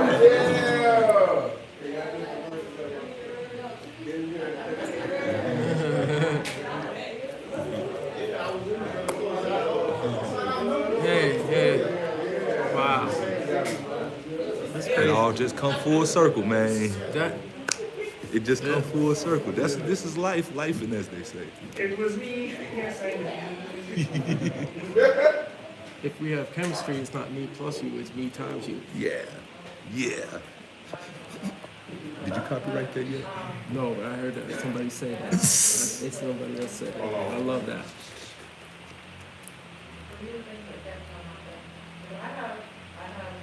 I don't necessarily like these words because of what Lisa said, but like I have a lot of dreams. Like I could feel a book, some better things specifically, maybe along the way. But right now for me, like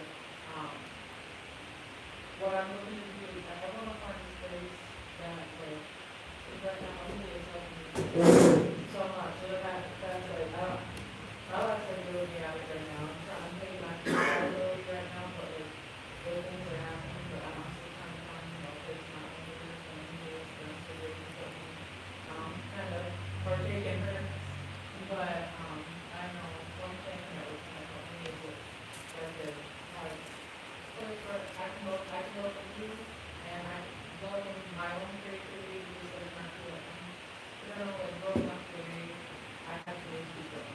I think that you should have a space where I feel like I know I'm my growth and I'm like, and I find my own creativity and I feel like the things that we're just showing through everything that I wrote was like money and fear. And I just need to get over that. Like, everything in my life I've done, but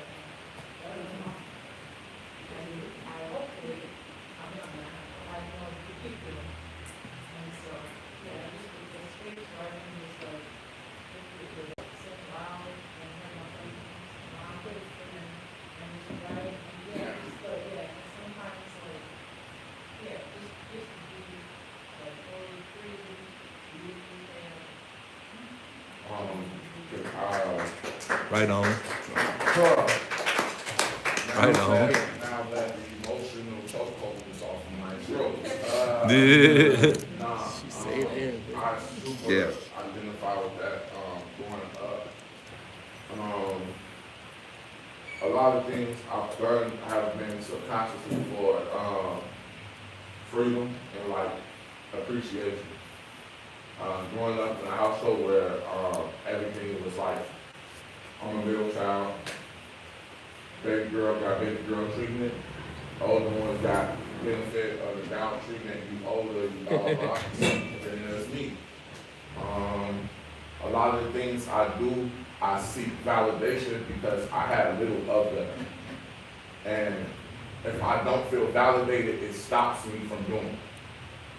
And sometimes my heart, I have a battle of my heart and mind, where my mind's like, you gotta be validated to do it. And your heart is like, do it anyway. And I can't be that human enough to experience both of those at the same time, because there's always somebody there like, what's your intention?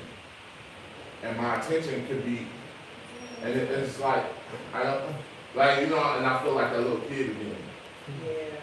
You feel me? So, oftentimes, my fear of not being appreciated, or my fear of being judged, or my fear of everybody always got something to say, everybody gonna always say something to me, no matter what I do, no matter how I do it, it stops me from just doing it. I didn't want to do this because I was afraid of the failure or the critique or the lack of appreciation. And God was like, do it, man. And like I said, I don't know what everybody's spiritual walk is in life, and I'm not pushing anything on y'all, just letting y'all know what works for me and what's real for me.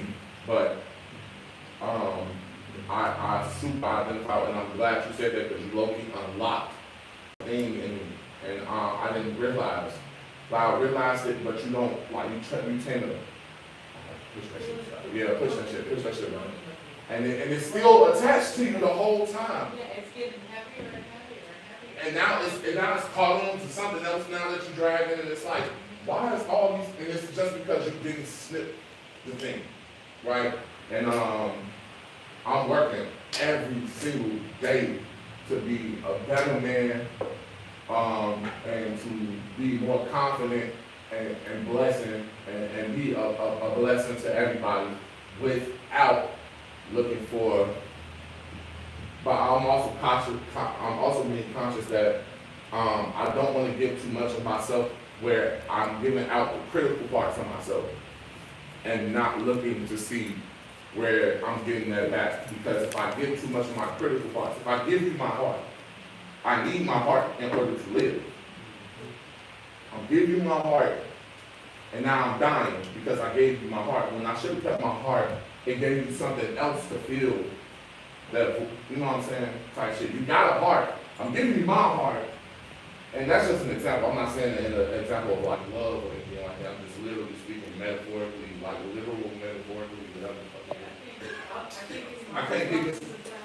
Exactly. I'll give you, shit, I got like a kidney out the study, you feel me? Like, The kid looked up right on cue. Hold on, Chuck, I read that. Right. Yeah, right, exactly. And sometimes a lot of us, people don't ask for our heart. We just, oh, I see needs here. Oh, wait, that's too much. And it's all based in a whole thing of us not feeling appreciated, or not, and being the change that we want to see. Because what if, in our heads, we think about it like, what if everybody came up to me and did that? Wow, like, do you know how to pray? Oh my God, but people like, no, you don't have to do my heart. Like, I need it. And you like, but I gave you mine. Like, And that creates conflict. so yeah, you know, oh, all right, so, yes. Yeah, absolutely, I'm sorry.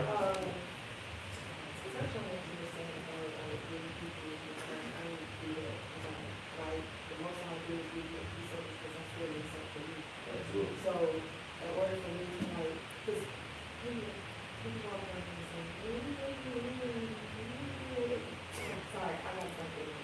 But, it's not that people don't have a heart, people just have a piece of a heart missing.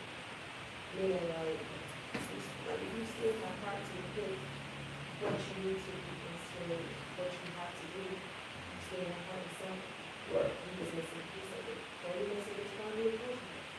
And that's why I feel like in certain aspects, I believe the peace and I cannot do all of you because what can I have for myself is you. So I need to have more for me. And I need a piece of you. That doesn't mean I love you. I put myself first. Another thing is my friends, like you said, I have dreams and visions. I have aspirations. My aspirations, my biggest aspiration out of anything in life is to succeed in my and also to be more forgiving. I feel like I forgive more people that's not me. I feel like I'm so quick to forgive somebody else, but I can't forgive myself for a second mistake. And I live with it.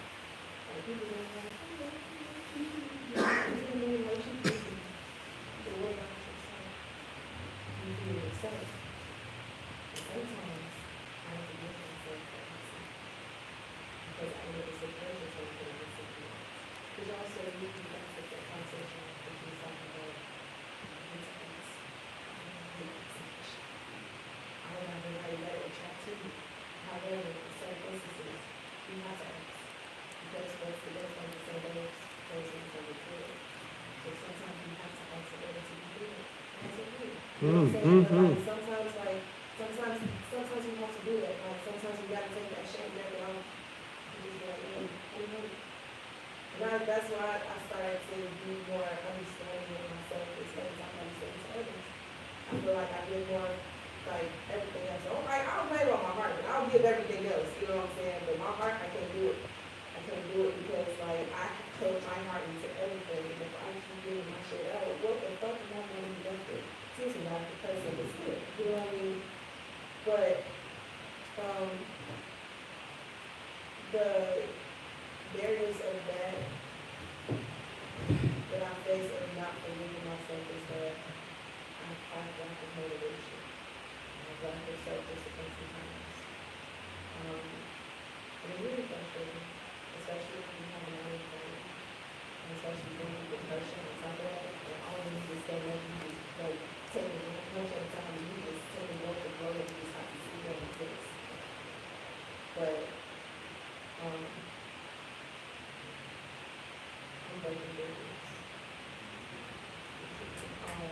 I'm breaking barriers. I can't not let barriers become me because that's not my own. And that's not what my son is for God.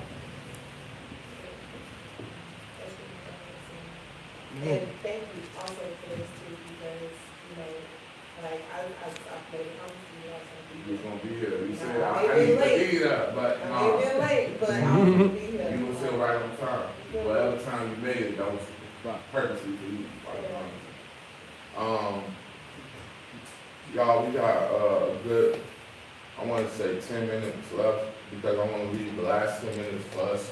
The last 10 minutes of every session is the love session where we just start making out with conflict. Word. Damn. I'm just gonna dance for y'all.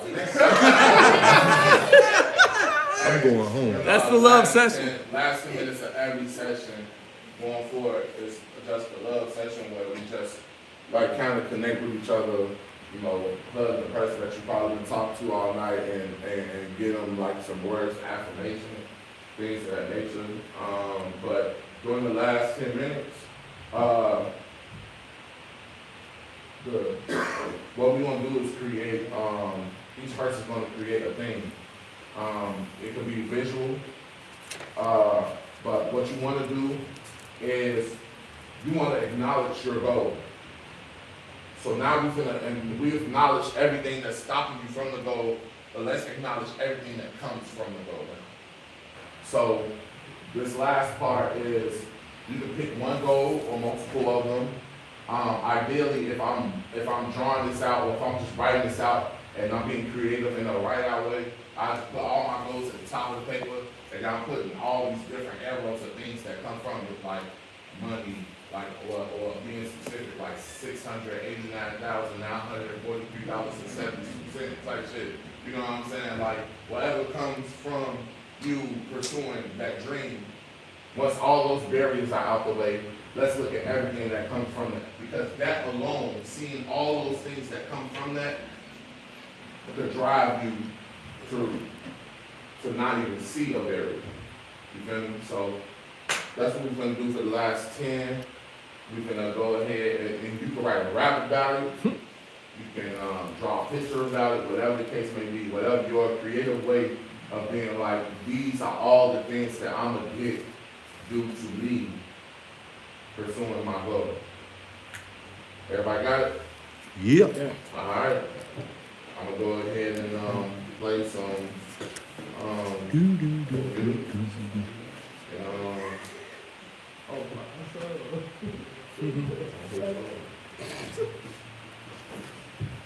Oh my God.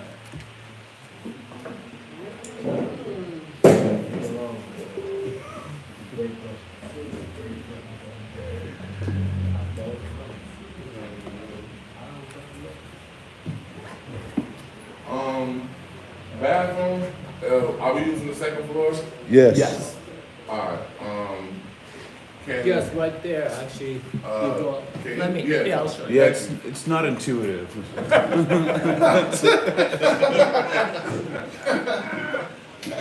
You can get lost.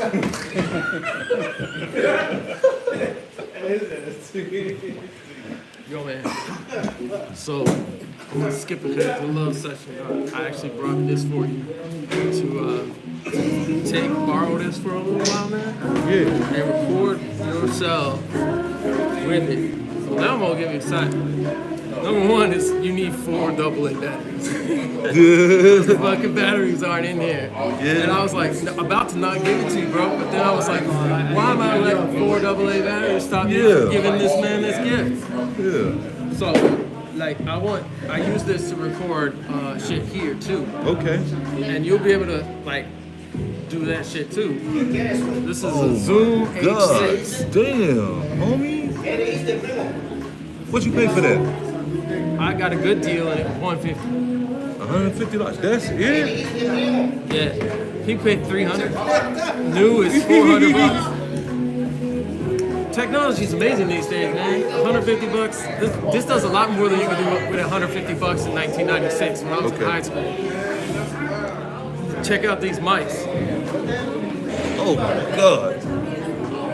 When you do recordings, having stereo parallel mics like this in this array will yield the best sound because of polarity, the waves bumping into each other and being distant. Can I connect that to this phone?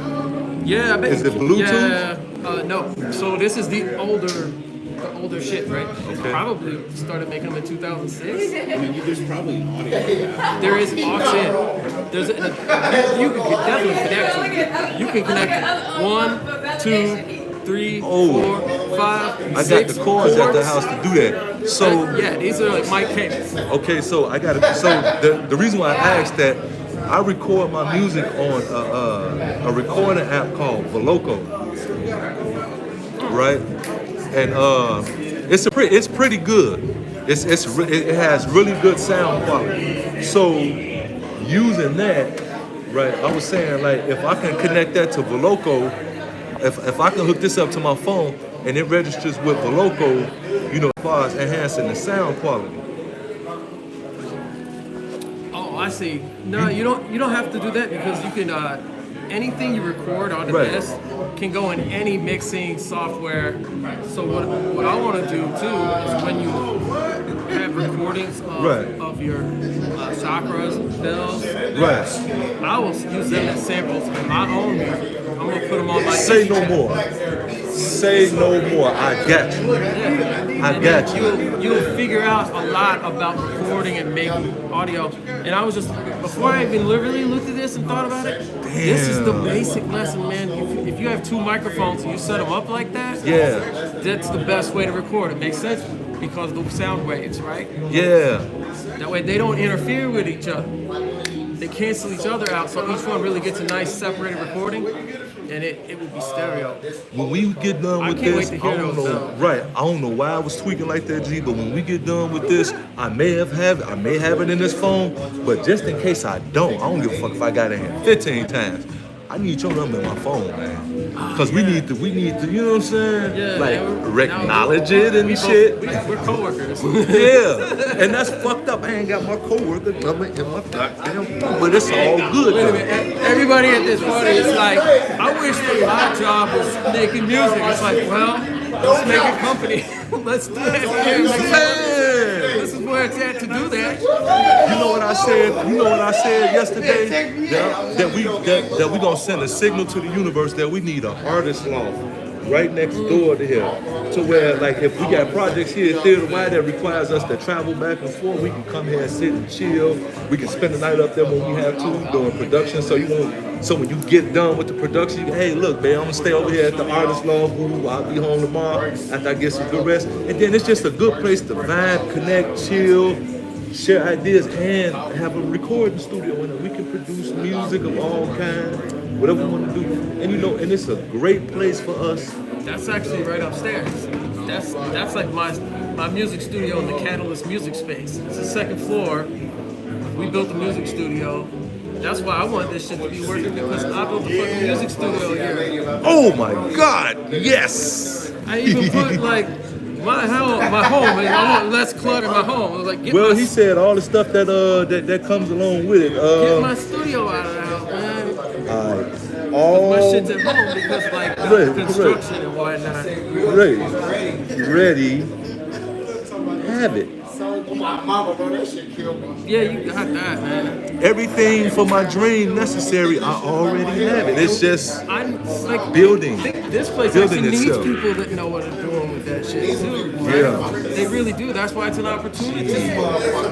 Whiz. It's an opportunity. Oh, we finna have some fun with that, yeah. Be in the present. Yeah. Because like, so I saw this Japanese Buddhist guy say that enlightenment meant just anytime you're not suffering is not being in the moment right now and accepting reality exactly as it is. That's the whole goal of like the Nara sect of Buddhism in Japan. Yeah. Like, enlightenment is accepting reality exactly the way it is and being in the moment right now. Ram Dass said, "Be here right now." Right. He boiled it down to be here right now. You know what? A lot of people suffer from futurism. Okay. Speculation. Yeah. So to bring it down to more even simpler terms, the future is now. Not 10 years down the road, not 5 minutes down the road. Every second you're moving into the future. I'd never plan for 10 years down the road because 10 years is not here. If I'm in this moment, by the time I get to 10 years, whatever I thought I needed to have in 10 years will already be. You're gonna be a different person every 5 years. Exactly. If you're realistic about it, who you were 5 years ago, and 5 years before that, and 5 years before that, wow, different person, The man. future do it now. Now. That's why you want to do it, because it is right now. You stagnate your soul, but I'm not gonna say in general. People stagnate their soul like 10 years, 5 years. What do you mean? What are you going to be doing in 10 years? You don't know that. And now I'm not saying it don't work, because obviously people planning 15, 20,000 years, but they come. It is an open-ended question, Sean. Right. So, but at the same time, if we would just slow down and say, no, the future is now. This is the future. What am I doing about it? We are not promised tomorrow either. Yeah, and when you wake up tomorrow, your future just in hand. Yeah, man, one of the things I wrote down that was interesting was right at the beginning, I was just like, I want to, like, what's the problem? Like, I'm not publishing. I'm not finishing my fucking songs and just putting out shit, right? Come on, man. That's actually how all this other crazy shit started. It was just And what I liked at the end, I was like coming to the conclusion of it. Do whatever is called for. All right. really get into the deliberate physical process of recording, tracking, editing, the matter of fact business of making your dreams come true is what brings them down to earth. Oh, that's another thing to circle. Shit. There you go. Don't leave it out, baby. Oh, I gotta get that to law. Yeah. Yeah. Oh, man. Man, I ate good tonight, baby. Shit, I ain't ate this good in a long time. Well, why am I lying? I do that every day you go to rehearsal. I'm sorry, y'all. Yeah, I do my family castmates like that. It's retorted. Retorted.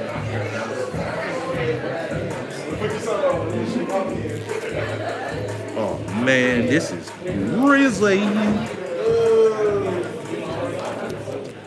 Number mama biscuits. No, number mama biscuits. You gonna put the gravy on the yams? You gonna put the gravy on the yams?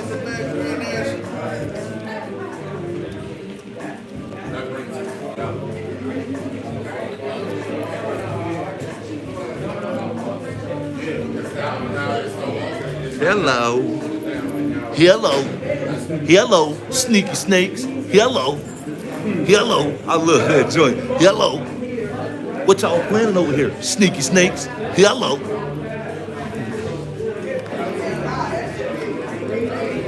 Oh, gee. So you're still live streaming Instagram and TikTok, right? Yes. The goal is to do this until we get our media team officially, where it's just steer the wide. Whenever we have an event like this, whenever we do a swerve, all our channels it's the official Theater Wide on YouTube, Instagram, TikTok, Facebook, and all of that, where it's all linked, where it won't just be separate pages going up willy-nilly. No, it's all linked. And it'll just be like if you turn on channel 7 and seeing us in here. All right. Look, so. I see. All right, look.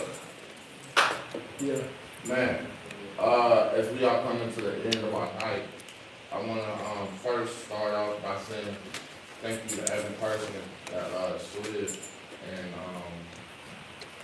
was able to really open up some stuff and be vulnerable. This building is Theater Wide. This is amazing incubator for like creativity in the hood, man. Somewhere where I grew up and didn't know that something like this could exist and benefit me as a youth, but we now have it, and now it's here, and we can affect out there from in here. All right. One of the ways that we do that is by allowing this to be free. Everything here is free, right? Does this operate off the fumes of free? No. So, if you have it in your heart to give, like I said, it is free, but we do suggest donations. If you look at your table, there should be a little clear, like, a little clear little thing. Yeah, thank you. You can scan that barcode and donate 50 cents, $1, whatever the case may be. If you have physical cash, you come holler at Destiny, and then outside of that, we got just a plethora of ways to donate. And the donations don't go to none of our pockets. They go directly to this building. Did y'all know it costs like about $8,000 to put windows on the building? That's a big one, right? But it's something that we do, you know what I'm saying? We're gonna make a lot happen in this space, and it's for you. Yeah, oh. 501 is a new nonprofit, so it's a Yeah.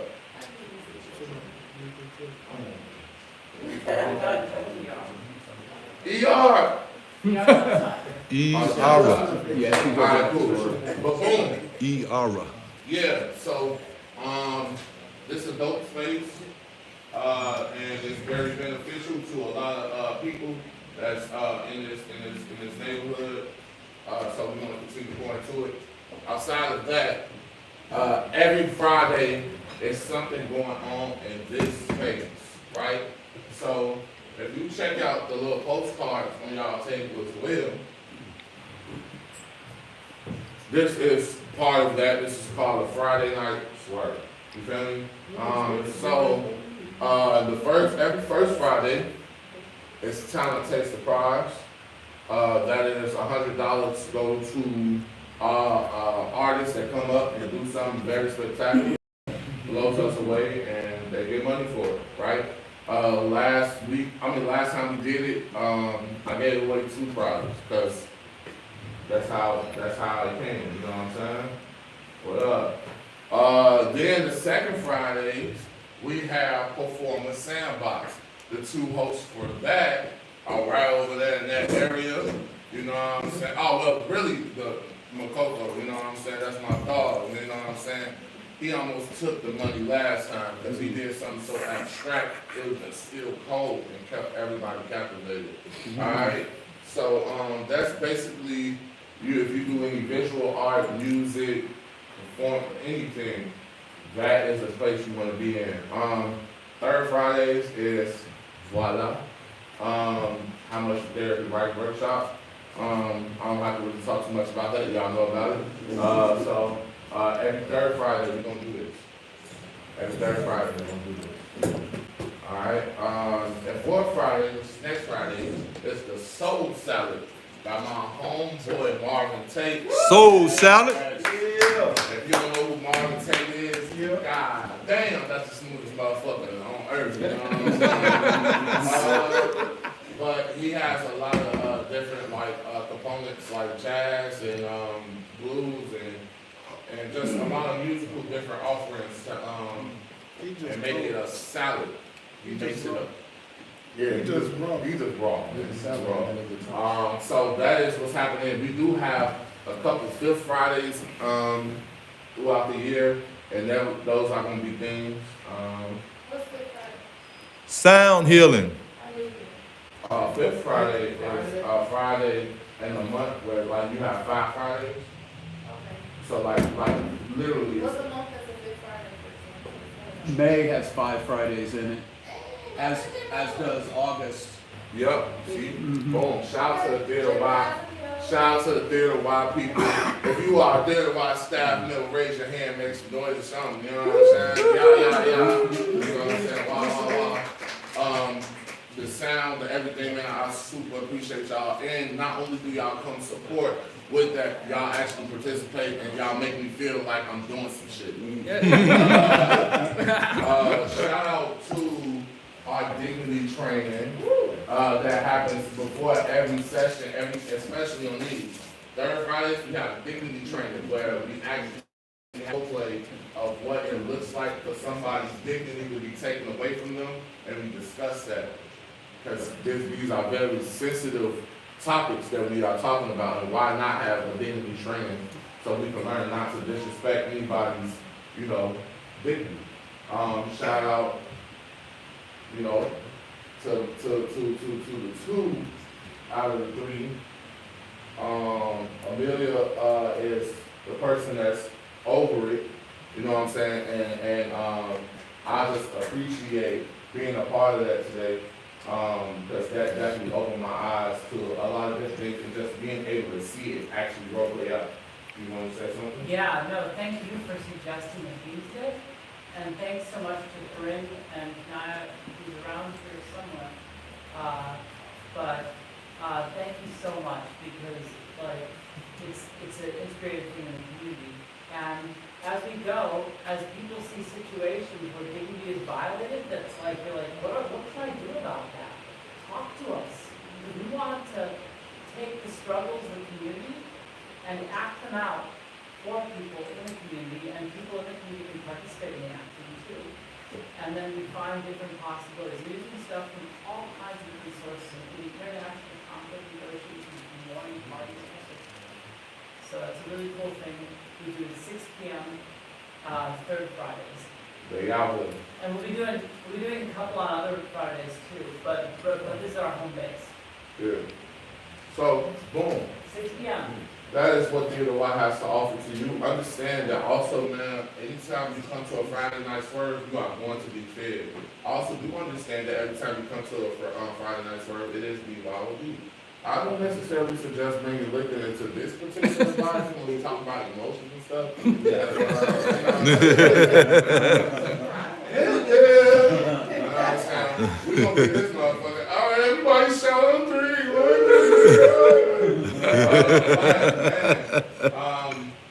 I just want y'all to understand that this is important. This, like I said, we are looking forward to expanding and making this as big as it can be. This is absolutely my first time hosting How Much for Therapy Writing Workshop.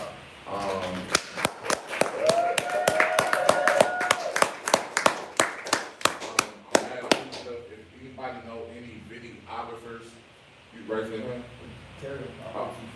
Anybody know any videographers, anything that don't mind offering their services to kind of document these things, come holler at me because I need it so that we can use it and have actual results. And I would like to actually, if anybody would want to sit down and kind of in front of the camera tonight and talk about the experience they had tonight. That's it. I think touch bases on everything. Please donate. Not forcing y'all to, just please donate. Whatever you can donate. Yeah, I think it's on that QR code that's on the table. If you scan the QR code, it's gonna show you all the options you got. What you was gonna say, Scott? You know, from one artist to another, from one artist to all the artists in the room, we know what it's like. How do I want to word it? It's one thing to share our art, you know what I'm saying, like on any platform. It's one thing to share it. We have the trepidations and the apprehensions going into that whole realm of it, you know, as it is. But eventually we get over the hump, we put that shit out, give it to the world, cool. It's a whole different thing to share the turbulence of the journey, the trial and error of the conception of something like that. And so me knowing how personal and how real and sincere how much the therapy is, I just want to extend my appreciation to you because I know how much that shit means. I just want to make sure you understand I appreciate you for sharing this with us in a whole different way that you probably didn't even imagine you would be sharing with people at the time. And here it is, it's become something completely different. And, you know, you constantly keep reinventing yourself and this project. You keep doing it, and every time it's a new and brilliant and powerful, impactful result. And we need this shit, and we need you. So thank you, we appreciate you. I love you. Huey gang situations, you know what I mean?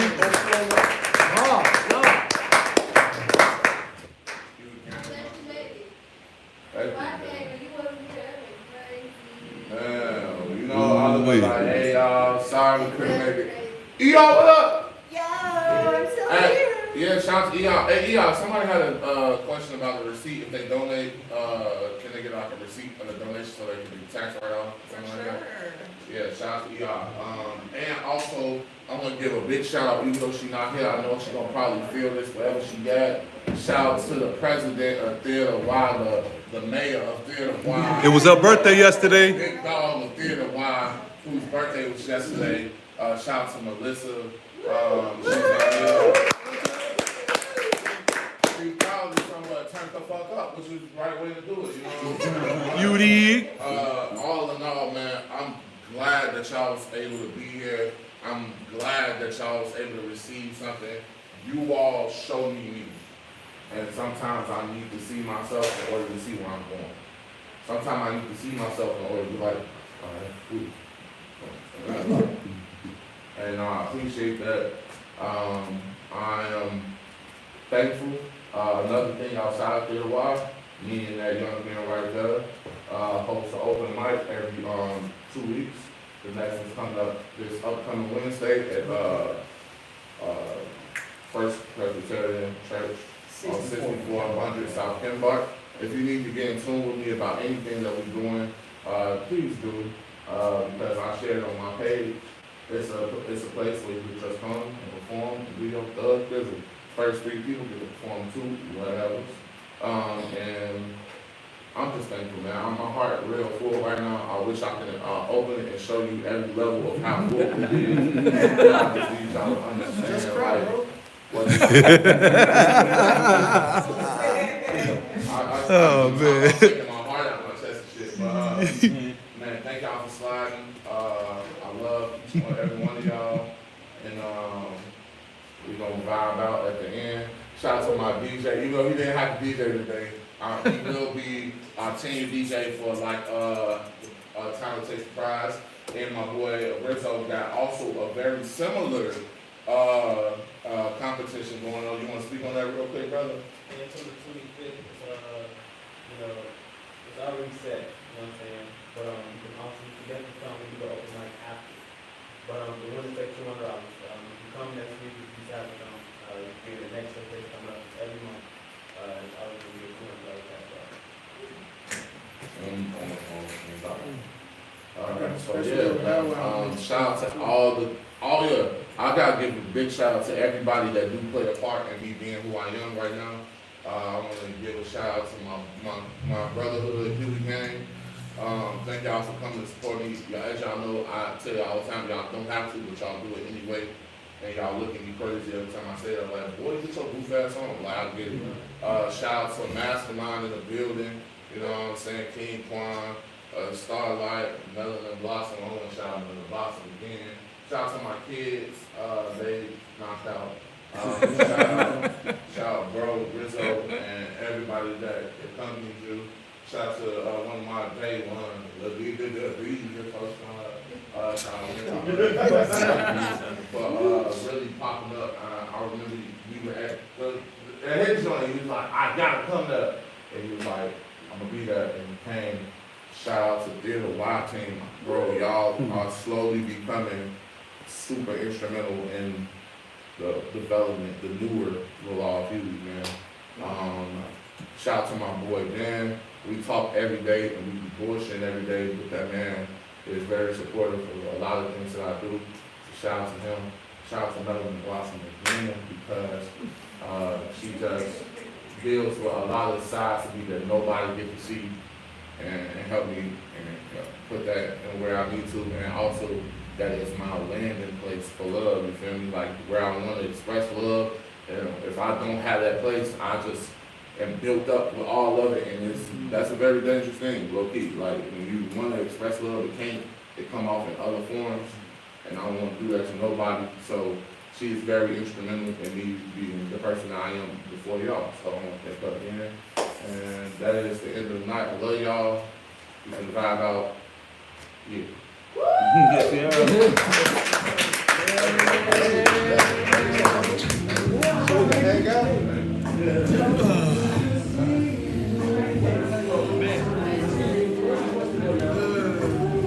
It's great to see you.